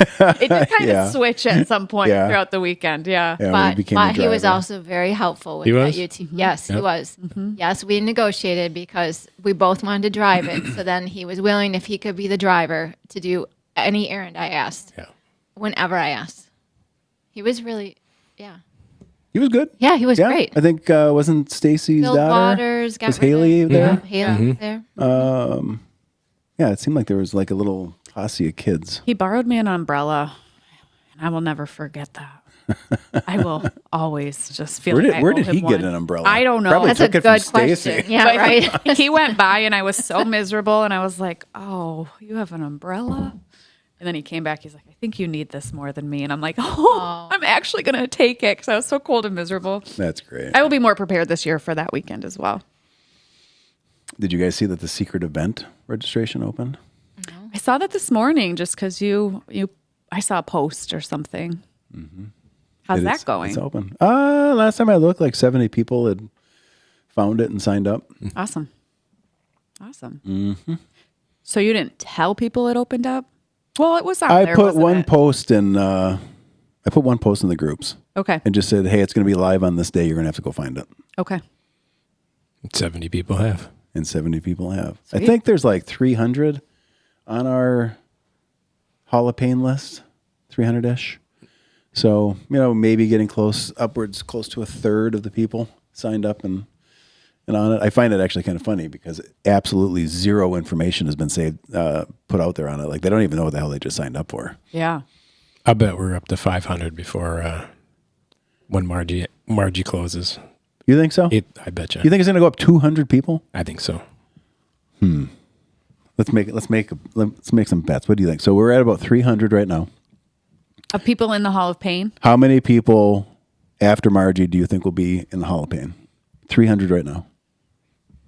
You think 200 more? Why do you think that many more? 375. I just have a feeling. 375? 375. Blair says 375. 375. That's significantly less than 200 more. What do you think? I have no idea, but I want to know Mark's reasoning for 200 more. I just think that, I think 500's the number, and the number shall be 500. The number just feel shall good be about that. 500. Get up. Everybody's going to go out and crush it this year. I Yeah. love that. I'll go with 100 more. I think 200. The way that you is just said that, you remember the Bud Light commercial? I think it was where there's like guys on a castle top. Do you know what I'm talking about? It was an old marketing campaign they would do. I'll have to pull it up later and show you. It's something my Uncle Guppy always says. Yeah, yeah. Yeah. That's where I got it. I like it. Your Uncle Guppy. So you said 375. You said 400. I'm going to say 399. Good call. Between me and Blair, I like it. So if you're over, you're out. Is that how this is working? Yes. Yes. My number's 399. I mean, if it's 200, great. Well, Mark's that'd be got awesome. 500, we know that. If that's what it is, that'd be awesome because that would be a lot of people Elizabeth? finishing it up this year. I feel like there's a good number of people out there that just have one event to do yet. You know, there's one event they got to knock down to get it. And I think there's a good number of people out there that, you know, that are just coming into the 906 events Yeah. that are like, I think this is going to be my year. I'm going to try and crush all three events out. Yeah. And with the EX option for the crusher and for the polar roll, Yeah. I think it makes it a lot more accessible. Yeah. I'd agree with that. 500. I love that So you if- never wavered from the 5. If I'll start with Blair, and then I'm gonna go around. If you could pick what the special secret event is, what would you want it to be? Is there anything you've been dreaming of? No. You just want a secret I'm not. event? I'm not one of the 70. So. What do you mean you're not one of the 70? Well, I didn't sign up for the secret event yet, so I get some Okay, work to but do you were after in this. the Hall of Paint. Yeah, yeah. Okay. Okay. What I would like to see, Yeah. What would you like to see? Come on, this is like you can give user input right now. just a good couple days of off the grid pain adventure. Off the grid pain. I don't know. I don't know that everybody shares your sentiment, but maybe. I think it would be cool to have at least like bike packing ish a little bit. I mean, I'm not a racer type. Yeah. So carry a little bit. Have an option to sleep. A few hours somewhere. Mm-hmm. A lot of elevation, a lot of water.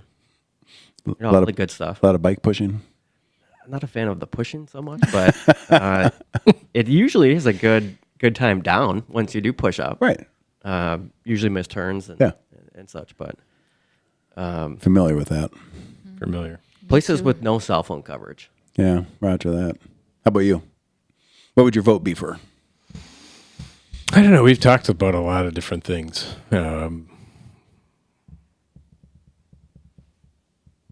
There's one idea you had I didn't like. I'm not going to say what it was, but it just did not make sense to me. For me, it was my favorite. What was it? Oh, we can't talk about it. Oh, I can tell you off air. I think the very first idea was intriguing, but it would have been a lot to pull off. I think where we're at now, a mix would be good and staged. is it decided where it's at? I mean, I think I know, but now you guys are making me feel like maybe I don't know. Nobody knows anything. I listen. I'm always like the fly on the wall to everyone's conversation. No. In this particular case, nobody knows anything. Okay. Everything is here. Oh, you have it plotted? Okay, Okay. here I've got I was thinking about this for a minute. Okay. I think it would be cool to have a section where you have to take your bike apart Oh, and be on water. So you have to have stationed kayaks or rafts or something, and you at least have to raft 15, 20 miles in between. Oh, you went from not really having any opinion to going hard in the paint. Yeah. do you have to take your bike on the raft? Yeah. Yeah. Yeah. Okay. Yeah. Take your front tire off, Yeah. pack it up, like have that the middle section. So ride. Ride. Ride raft. That would be an adventure. When no, I'm not gonna say anything. Yeah, multidiscipline, Multidiscipline. Okay. staged. What do you think? Are you kidding me? I don't know. Come on, it can be anything you want. What would you want it to be? Well, I mean, You could say something completely ridiculous. It's a new year. I don't know. We'll come back to it. You'll Parachute to the start from Oh, from that a plane. has been about that? yeah. Pete has lobbied for parachuting to the start for years. Did you know that? No, I did not know that. Sinkville? Parachuting? Yeah. He wants to be like airdropped. Let's make his wish come true. Just him. He'd love it. I know. We'll just drop him into some random place in the Porkies. He probably wouldn't come back. Just take his compass and go be happy somewhere. It would be cool to have to. Oh, sorry. No, go ahead. I was going to say like take like a ferry over to Grand Island and do a loop and then have to come back, or like have some element of not maybe rafting 20 miles, but I don't know. So we haven't shared where it's going to be. Okay. All right. I have not told anybody anything. Aha. It was at the last board meeting. Do you remember Matt Beardsley asked Yep. for the high level details? And I was like, nobody's knowing anything. But it's set. It's true. What do you want it to be? I don't know. I agree with Elizabeth. I can't even imagine. But I do like Blair's multi-sport idea. And I, not on this scale of an event, but I did do a race like that once, and it was a lot of fun. What was it? What'd you do? I did one of those, adventure where you have to take a compass to get from point A to point B to whatever. Orienteering. Fun. Orienteering Yeah. race. And then, we did part of it on bike, part of it on feet, and part of it on the water. We didn't have to take our bike apart. You could take your bike I think one year you could take your bike in the boat with you, the canoe. Another time you just staged it. You just canoed and came back to your bike. But yeah, Did like a loop. but I'm sure not on the scale you guys are talking about. And this was like, I got it done in a day. So, How many people were there? well, I don't know how many people participated in the race, a lot, but it was just Kim and I were partners, my race partner. Yeah, I mean, We excelled at the orienteering. We weren't fast. We were never fast, but that's okay because you don't have we to were be pretty fast. good at orienteering. So Yeah. other people who were lost, who were faster than us, got lost multiple times and maybe still beat us. But Yeah, you had fun. oh yeah, That sounds yeah, it's fun. always fun to That do that. sounds fun. Orienteering is always fun. To be lost in the woods, it's always a good time.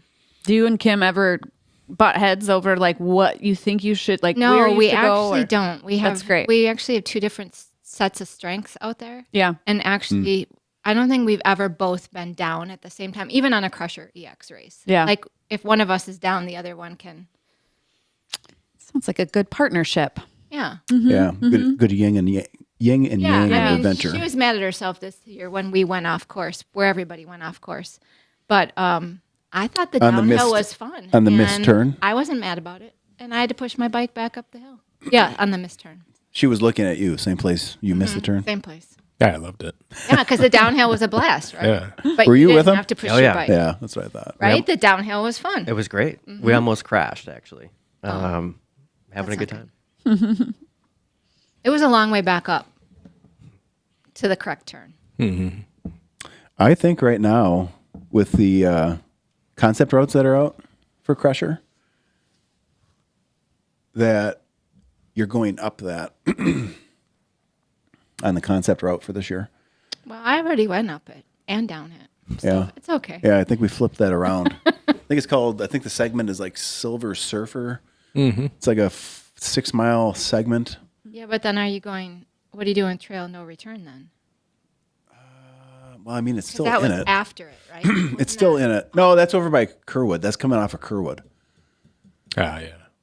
When you go up Kerwood from the way we've gone up it traditionally the last few years, you get to the top and you come down, and as you're coming down, then you go right. And we've gone down Silver Surfer. I think it was changed this year, but people still hit it. But anyway, it'll still be in it, and Trail of No Return will still be in it. Trail of No Return cannot not be in it. Has to be in there. It's a highlight. It is now. After they logged it, it was shitty. But I think that it's firmed up a little bit. That was a couple of years ago. It was, more rideable this year than Yeah. I've ever remembered it. Do you think anybody's ridden it?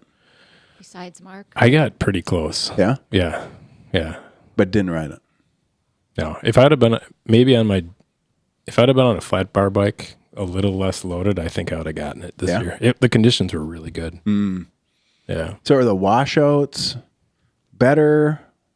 it wasn't really that washed out. I mean, there was some channeling that you had to get around. Yeah. But it wasn't that sloppy mud that just gets you spinning at that degree of that angle, that grade, that just throws you out. But I think if I'd have had a more of a mountain bike gearing and flat bars, I think I would have gotten close. I was close on my. Pretty close. Yeah. Yeah. I'm going to change air pressure a little bit. I mean, if you really want to get after it and give it a shot, you got to drop some pressure. Were you on the adventurous machine? My Fargo, Yeah. drop bar. Did other people in your riding group get close? You don't have to call out any names or anything, but Blair was next behind me, I think. Yeah. What were you running for tires? Same ones I ran for adventurous. Was it Masco? Coronados. Oh, you were on the Coronado. Yeah. Okay. I did not get close. 3-inch. 3-inch. 27.5 or 29? 27 and a half. Yeah. What were your tires? What were your tires? Oh, I didn't do it. I don't know what's on my bike. I don't know. Everybody that sees me says my I think you had. tires are too small. I think you had for WTB Rangers pressure. Sure. 3.0, 3 Yeah, inch. definitely the 3.0s. She doesn't know. I don't know. I said, Todd, do you have a bike? He said, sure. She used one of the bikes from the fleet. Hey, you got it done, right? I sure did. There- Yeah, that was her first one. Yeah. And that's why I'm gonna keep riding Yeah.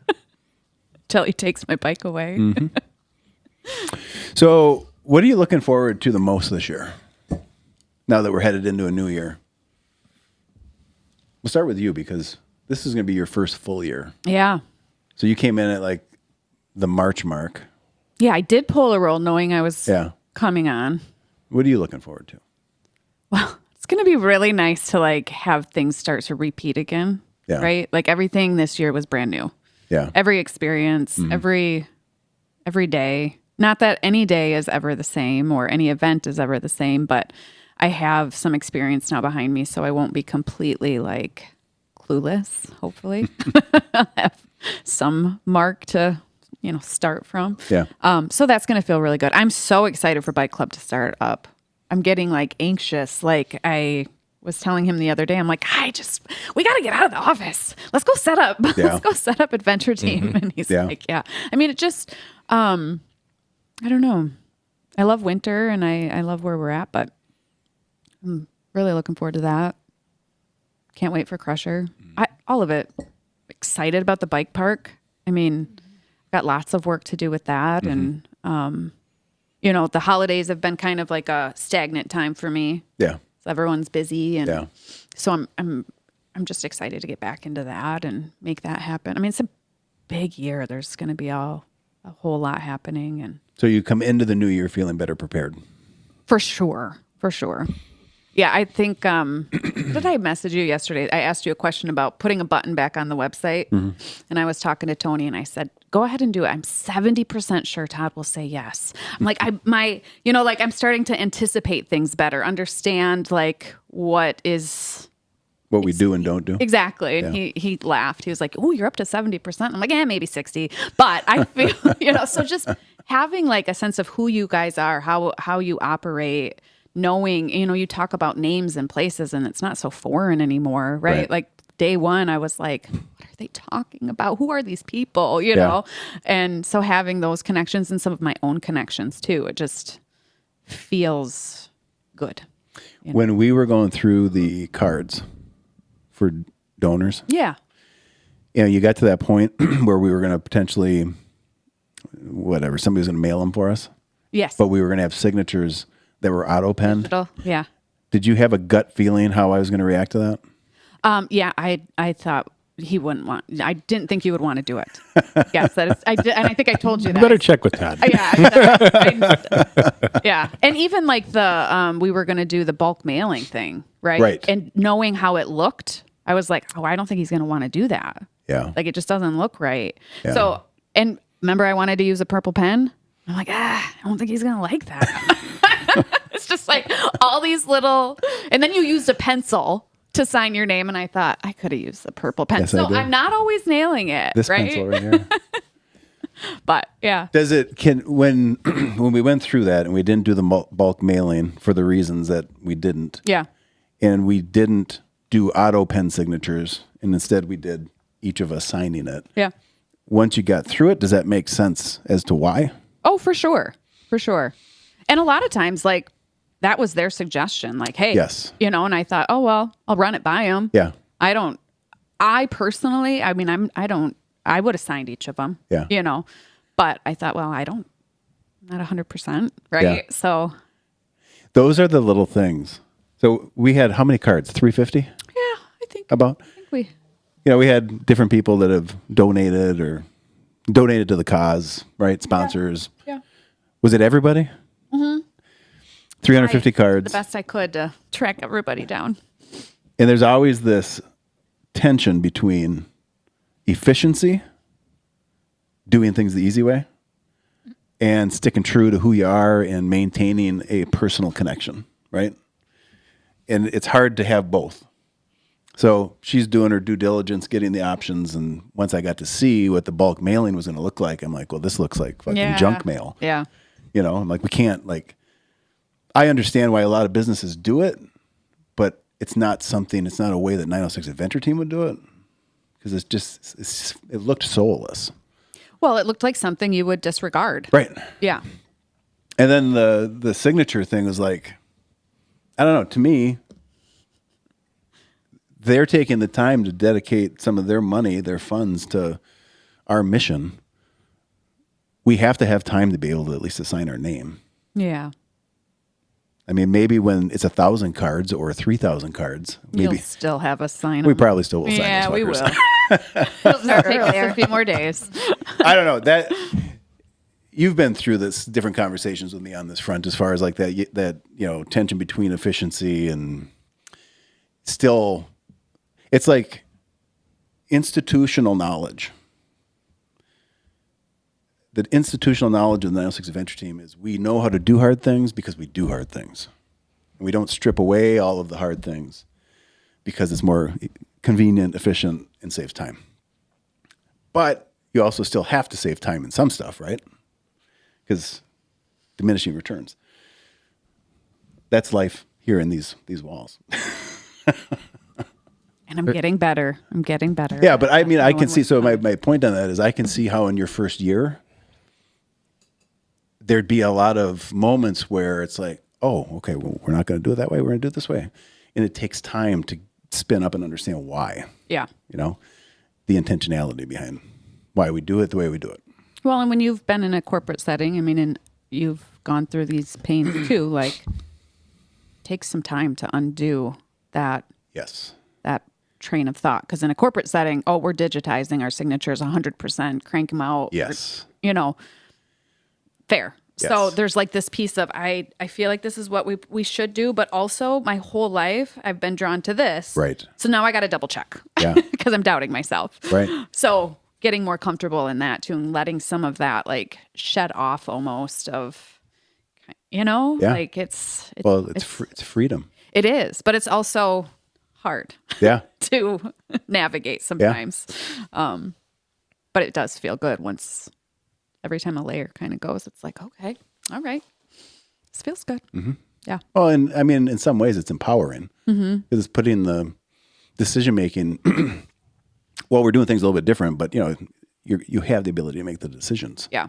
You don't have to do something because it's the way everybody else does it. Yeah. Yeah. How about for you? What are you looking forward to? How have you navigated that? Because you're what, 2 years in? Yeah, getting close to 2 years. How about me? I'm looking forward to just progress, incremental progress. Yeah. And mainly the way I communicate. With who? With everybody. Julie and I talked the other day about, continuing our Wednesday meeting to further develop the learning management system. It's, in my mind, it's still a long ways off. A great improvement from last year. Yeah. You guys did a great job on it. But there's a lot of room for progress. I've already got a list of things started that I want to add. There's some misspellings in there. There's little things like that just you let it go and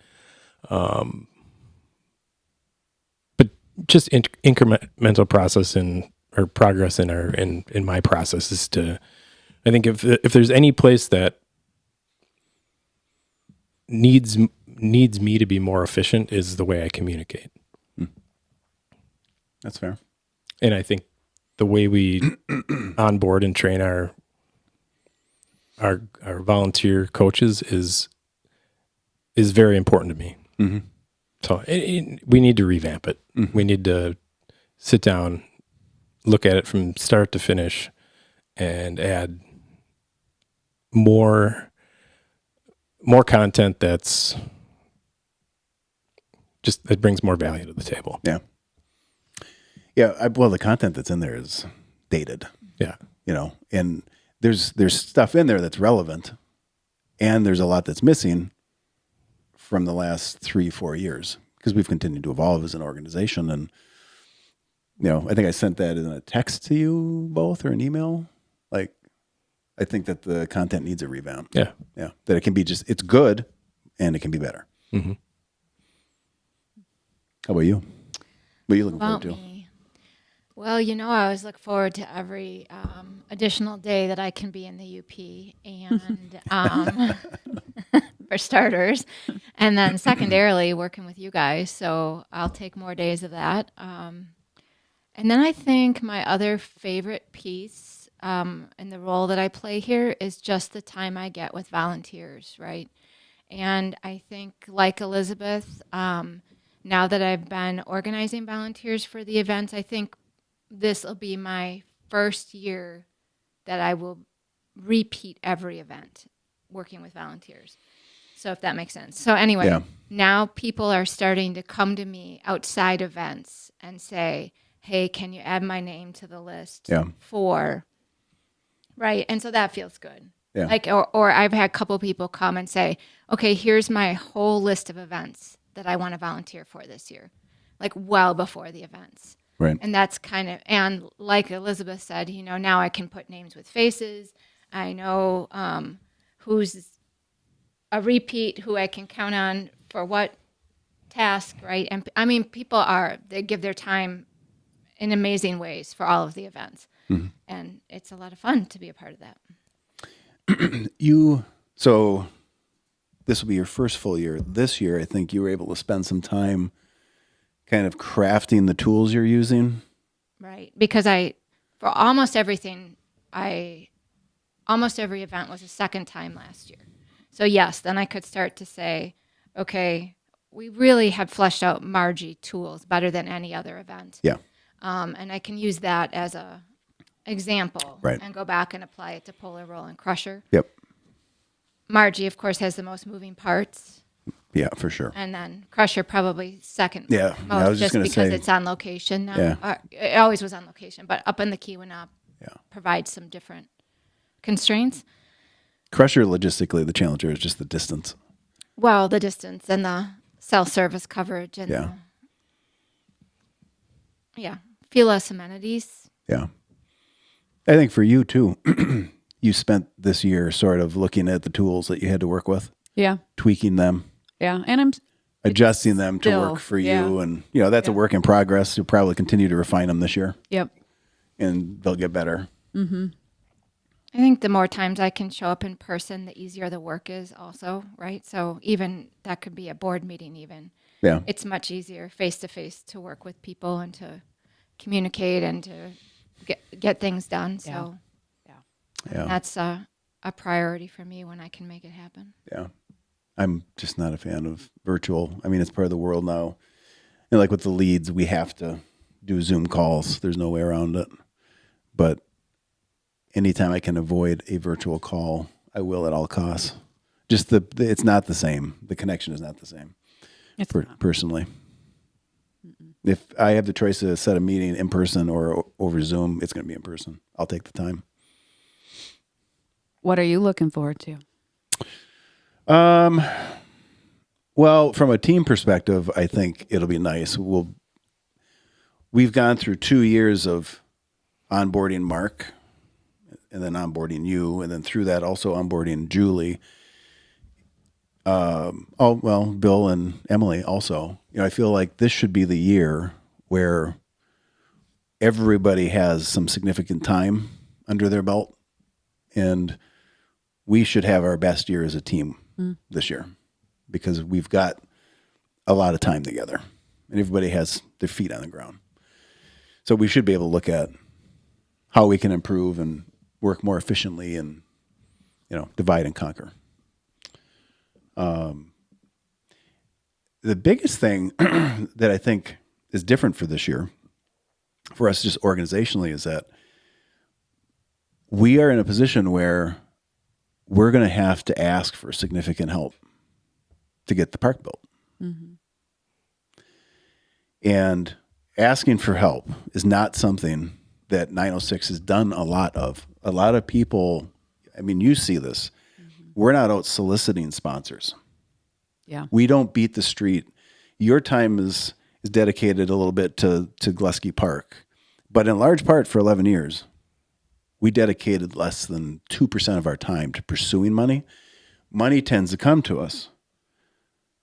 I think Schreiber was weren't you somehow related to some of the money that maybe came from Schreiber through somebody, right? Yeah, usually part of it. Yeah. So a lot of the money's come to us because we've dedicated our time to programming and people and community and just trusted it's all going to work. Yeah. And the programs do generate revenue, which has made us very independent. So I think there's a perception sometimes on the outside that we don't need help. Mm-hmm. The rub here is it's like on one hand, donors don't want you to be dependent on them because they want to know when they give you money that you are operationally are strong and you're going to be open and that the money doesn't go to waste. But we've in some ways we've suffered from our own success and our own level of independence and some of that independent voice. And that's why I'm looking forward to it as a challenge because it's going to be the hardest thing we've ever done. The hardest thing we've ever done is ask for help. Because I personally do not like asking for help. It's not that I won't take help. It's that I don't want to go out and beg for help. Yeah. I want to be very clear about what our mission is and what we're here to do. And, you're dedicated to it and you're dedicated to it and you're dedicated to it and I'm dedicated to it. And if this resonates with you, great. Be part of it and support us. That's been sort of the game plan in the past, but that is not going to get the park built. Yeah. If we can get the park built, if we can get to the people that can help us get it built, we'll be able to maintain it. So I'm looking forward to doing more hard things. It is a hard thing that just hasn't been something we've done a lot of. Yeah. I by nature don't want to have to go chase people for money because I feel like it takes me away from my inbox and social media and my email and my text queue is continuously just full of parents, area leads, participants, support crews. That's honestly where I want my time to be. Mm-hmm. But I also need to get this damn park built. We're getting it built. It has to get built. There's no scenario where it doesn't get built. Yep. Yep. And if I would say something to people out there who get to hear this, it's you don't necessarily need to be the one that comes in and helps get it done financially because not everybody has that set of means, but you might know people that do. Yeah. And you can connect them to us. Call me. You get a hold of Elizabeth. Is that creepy? Does that sound creepy? Well, felt kind of creepy. Sorry. If somebody is concerned about where their money goes, they're going to see where it goes because it's going to be in the backyard. For sure. And they're going to see that it's an open community space. The property was purchased to secure it for the community, and it'll be open to the public. I did talk to Tanner, our insurance agent, and I think it was a district manager from the company that insures us, and we talked through the park, and they don't have concerns. Insurance is always a concern with stuff like this. Mm-hmm. But the park will be very much the same way, the same sort of communication that everything else that we do. is executed, This is an outdoor space and the outdoors are dangerous.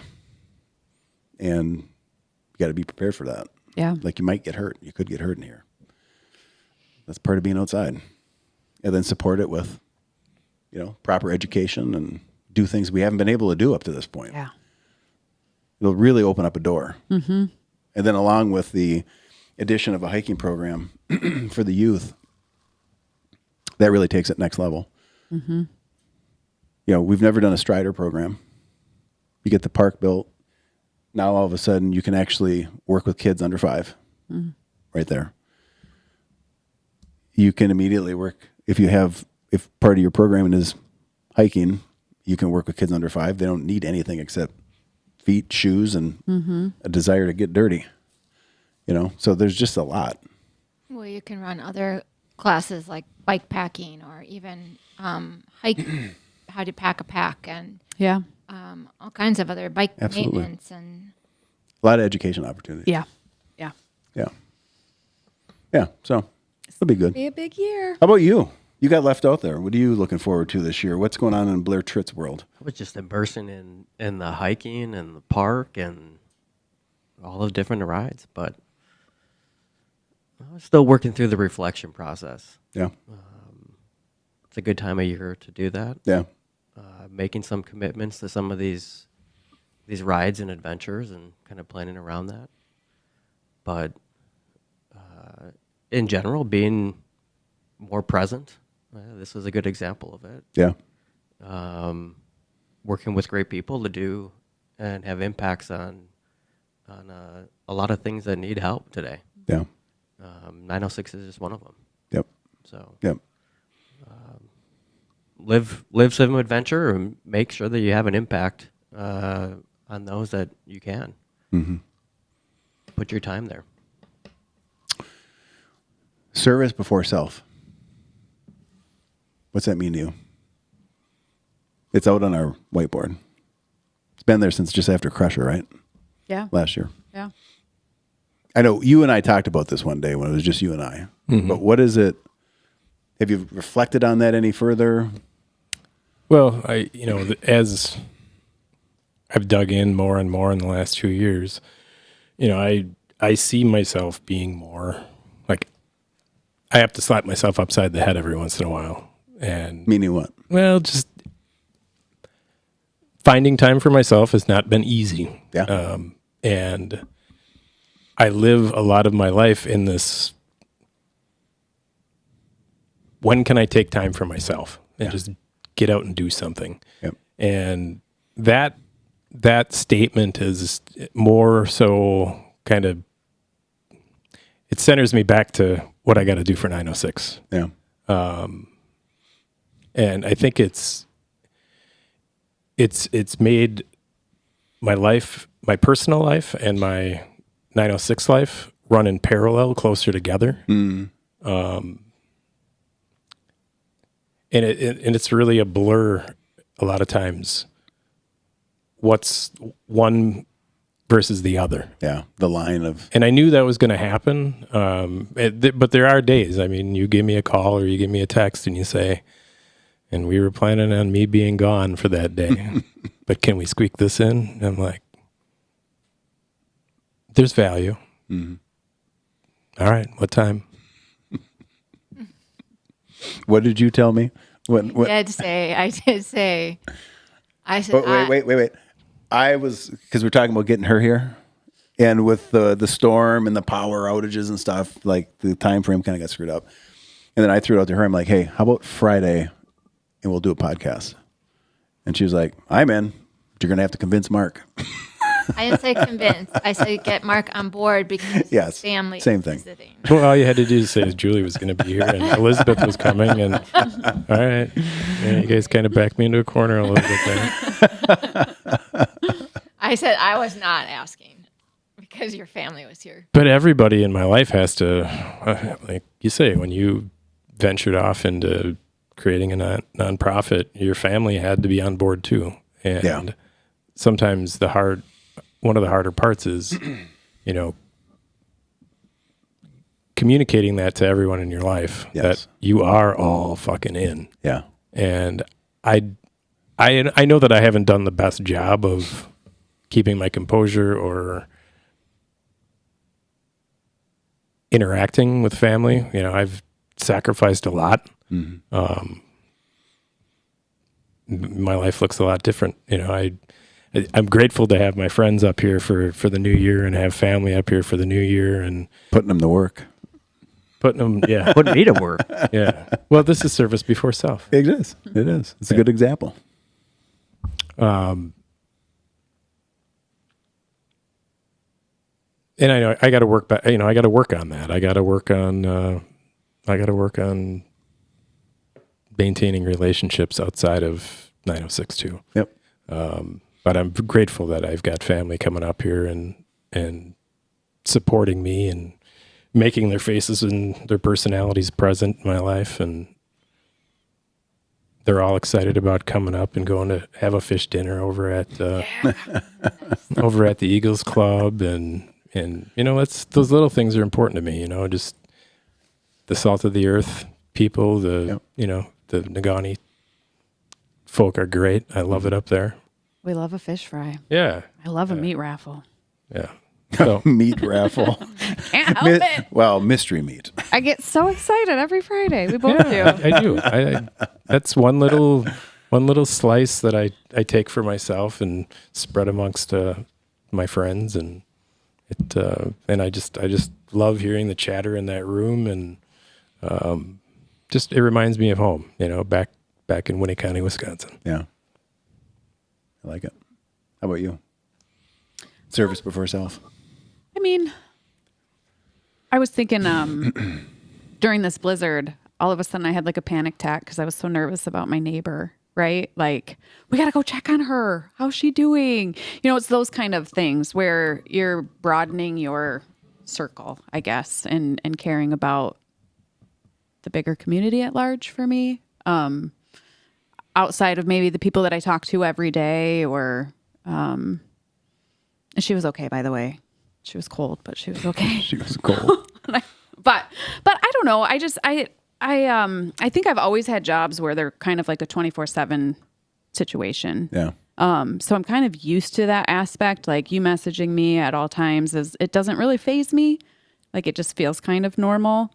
But it's making the time that I do have in all the different spaces, like being present in them, right? Like, I've always had jobs where I've worked on Christmas or New Year's or done all of those things. And so, like, when my kids were little, we might not get to celebrate Christmas on Christmas. So it was just always making whatever time we had really special. Yeah. So that we still had those moments, but then I could focus, you know, on my job when I was at my job and not feel guilty about, you know, missing out on that time with them. But so it's a balancing. I mean, we've talked about it. Not forgetting about everybody at home, but also, you know, putting what I can where I can. And yeah, sometimes we sit in here and it can just be kind of quiet. That's something I really appreciate about this job, though, is that we get out and get to talk with people and hear their stories and learn why what we're doing matters, you know, kind of talking in circles, but essentially, I guess for me, it's just taking care of that bigger community. You know, I mean, you can look at the world and feel really heavy from everything that goes on. And you can also, like, take it down and just focus on the places that you can make an impact. Like, that's where I feel like real change can happen. You know, people say a lot, like, I don't know what I can do to make a difference. Well, you start with checking on your neighbor. You start with being there for the whatever it is, just on a smaller level. Yeah. And I think that's how we can make a positive impact. And Yeah, I mean, if you look on the service before self piece, like if you think about it in a community space, so you've got Mark, who makes a major career change in his 50s. You make a major career change. You're both really established in what you do. Mm-hmm. And you make this change to go to work for a nonprofit. and to dedicate yourself to it because you believe in it, etc. So that's how you're addressing a gap in a community. Yeah. You're investing yourself in it, right? There may be other people, like not everybody's going to do that. Not everybody's going to change their professional life to come to work for a nonprofit. Because, working for a nonprofit, you never know. Like we're doing well, but you just never know when things may not be well, right? That's kind of the epitome of adventure is things aren't always great. But your investment is what is really helping this org impact a lot of people. You're probably impacting people you don't even know For sure. or meet unless they tell you, Yeah. right? There may be other people out there that they're not going to do what you guys did, but maybe they have money that they can invest in the organization. And that's how they Sure. are executing or representing service before self. Yeah. Does that make sense? Yeah. It's like everybody in the community has a way that they can provide the service. And if everybody does that and they're willing to do what they can do to make the community better, it will just continue to get better. I think so. Yeah. But we have to do it on like our level, supporting our neighbors, supporting our Yes. community. Each other. Yeah. Yeah. And when you break it down and you look at it like in that little chunk, it feels a little more manageable, right? Like it feels a little less heavy. And that was the mindset I had when I did the news too. Like I can't go out and change the world perhaps, but maybe I can make somebody in my neighborhood or in my community feel a little brighter this morning. So I'm going to show up and I'm going to smile and I'm going to share my life, I think sometimes that's where people fail on wanting to make a difference is they think that the only way it's going to matter is if they change the world. It's something big. Like it has to be big. All you need to do is positively impact one person. It can be something so small. Yeah. It starts with one. Yeah. Everything starts with I one. really believe that. Yeah. You open a door for someone and say, "Good morning, how are you?" Yeah. Like you just change the projection of that person's or the trajectory of that person's day. Yeah. Perhaps. Yeah. Well, not perhaps, for sure. You did. And you gave them a little nugget of love and Yep. goodness and I don't know. Yeah. And so sometimes too, I have to remind myself of that though, right? Yeah. I have to like bring it back around because sometimes I can get stuck and I'm not doing enough. That can also sits really heavy in me. Like, am I Yeah. doing enough? Am I? Yeah. If you're making, I think if you're trying, if you're putting that energy out and you're going in with the right mentality, and it's enough. Yeah. Right? You can do what you can do, and not every day it's going to be the same. Oh, Some days you got 120% to give, and sometimes you're showing up with a near empty tank. Yeah, And sometimes you got- that's okay. sometimes you got 50%, so give Right. 100% of 50. Yeah. So being okay with that, Yeah. riding that. Anyway, carry on. Julie. Do you need a minute to unpack that? It's almost time for a bathroom break. No, I was just going to say, like, their responses, Mark and Elizabeth, are very thoughtful. And I'm going to come at it from a little bit more selfish angle in that the service before self fills my bucket, right? So I have another day job and doesn't fill my bucket in the same way that working with all of you at this organization does. And so I think that...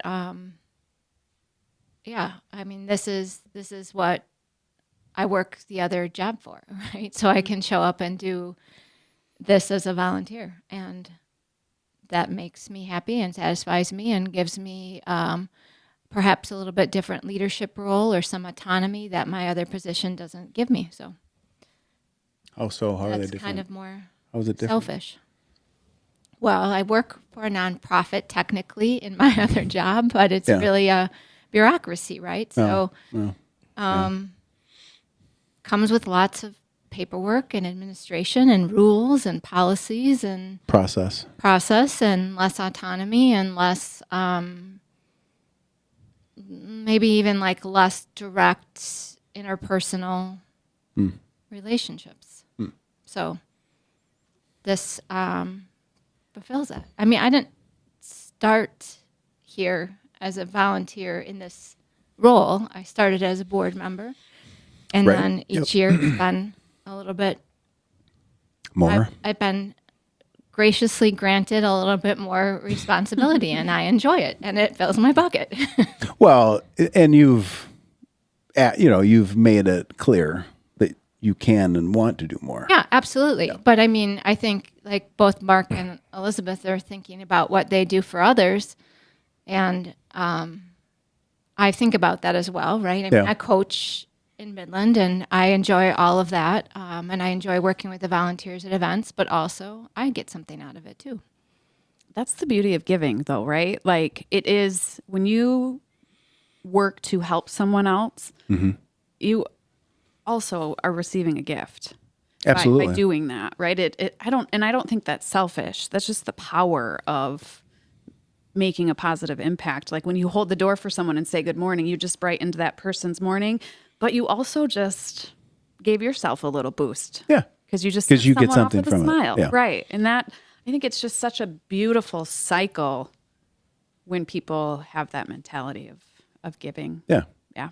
I mean, I'm sure that all of us get something personally from doing what we're doing, because if sure. we didn't, we wouldn't do it. Yeah. I mean, Well, I would you think agree the with that? Community here is pretty special too. I mean, there's It is. a pretty great group of people. I don't remember where I got the quote from, but before I came, there was a quote that jumped out at me that, as humans, I think service is what the rent we pay to be here on this rock for the short time that we're here. And if everyone just thought that way, and to some degree, the world's a better place. The communities are a better place. It's just the rent we pay by default. Yeah. I grew up, I had a couple of my grandfathers, they're all very religious people. I went through a bit of religious training as a kid, catechism, whatever, Catholic. Yeah. I gave up on it fairly early. Didn't complete the task, but respected it. Yeah. The story of, and I'm not a very religious person, but just the story of Jesus being, I only look at it as a service type of story in my mind, just there to help others. I guess that quote resonates with me from that standpoint.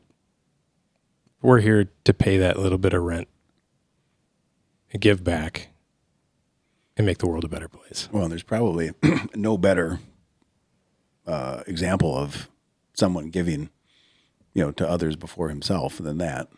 Yeah. With Jesus. I mean, I'm not religious either. I was raised Lutheran and got out of that as soon as I could. But it's still but I think the underlying tie to that is still you don't have to be religious to accept or believe in a higher power.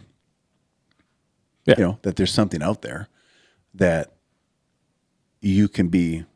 I don't know if the word is subservient to, but there's something always larger than you that you can be here to serve. Like that's kind of like how service to self resonates for me. Is it's sort of an ego and a humility check, always reminding myself, because it's easy to kind of get off on your own thing and just go for your own personal success. Sometimes it's almost like you're stepping back from where you could be, and you're not doing that. You're just making a decision to commit some of your time and energy to other people. Yeah, be of service to other people, but also hold those people accountable. Yes, absolutely. Yeah, there's got to be whatever you want to call it, core values, rules, standards, which I think that Lessons. Yeah, lessons. Anybody who goes through our events, or even the kids that go through the program, you're probably at some point going to have some sort of experience with humility and finding out that you're not all that, right? And those are good experiences to have. And then to have people that you can share those experiences with, like just knowing somebody's a crusher. You don't necessarily have to do the crusher together. But if you know somebody did like the EX225 and you did the 225 and you did them separate, there's still an understanding like, oh yeah. There's a bond. Some shit. We've seen some shit. And there's a bond, right? What about you? Service before self? what all of you are talking about, I reflect on it. I think it's the underlying layer of the fabric of society, right? It's Elizabeth, what you were talking about, the little things every single day, that oftentimes underpin how people perform and act, and you lift them up, and ultimately it's a culmination of a lot of little things every single day. But being able to do that over and over again, when your cup is half full, half empty, however you want to look at it. Yeah. But there's a significant appreciation for that process Yeah. that ultimately is hard to see because it's just an underpinning of how you want society, the fabric to work within the communities that you're in. Right. And I think this group sees how society is evolving, and you want to make sure that there's important verticals and foundations that are in place. Yeah. And that's the great work that you all are doing. Yeah. I think that one other important piece of the service before self is that it's voluntary.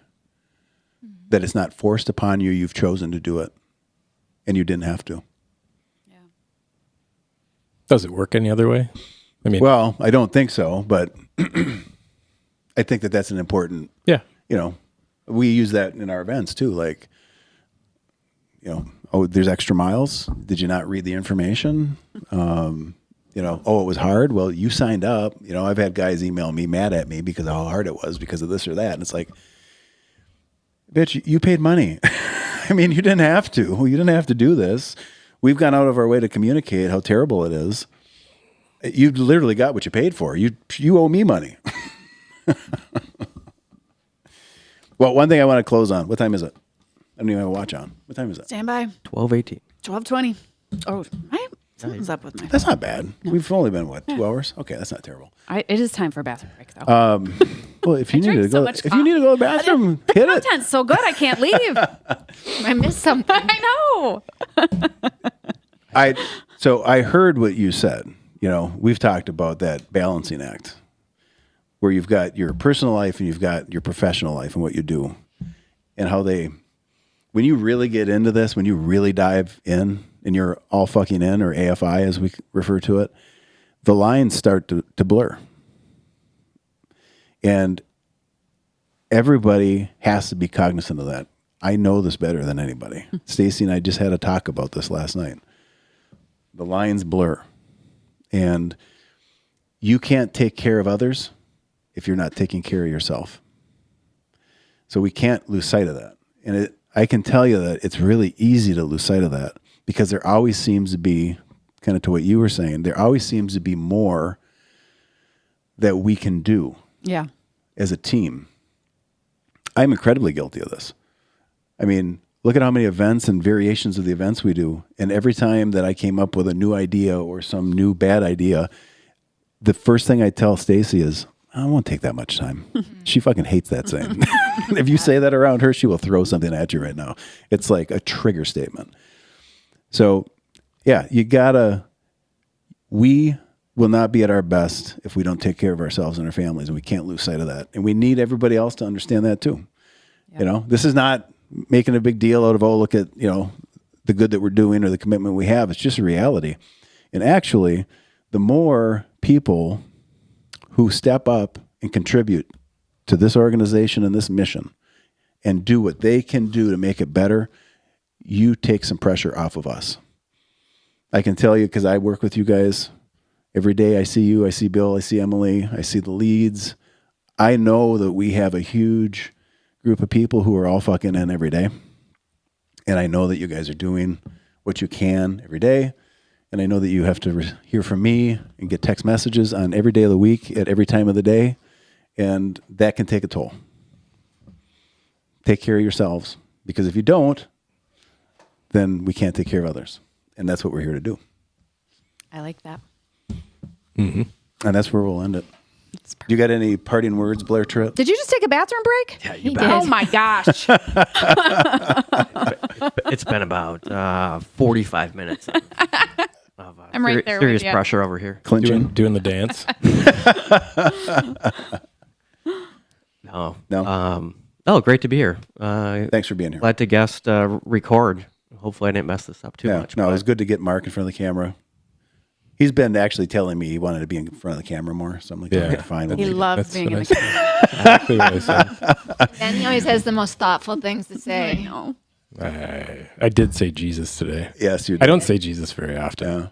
but Happy New Year, Blair. Thank you. You Happy all New too. Year to you guys. Happy New Year. And Happy New Year to everybody out there that's watching this. And we got more coming. We've got a couple episodes that'll be coming up next week, I think. 500. 500 what? That's how many Yeah. people 500. are Oh, he's still on Yeah. secret event. Yes. Yeah, I'm speaking to I the gotcha. to the event participants at large. I mean, you Don't guys, let Get me on down, everybody. you Get it. guys are getting called out. Go. Yeah, We need 200 of you. I believe 500. Happy New Year, you poor bastards. Get it. Over and out.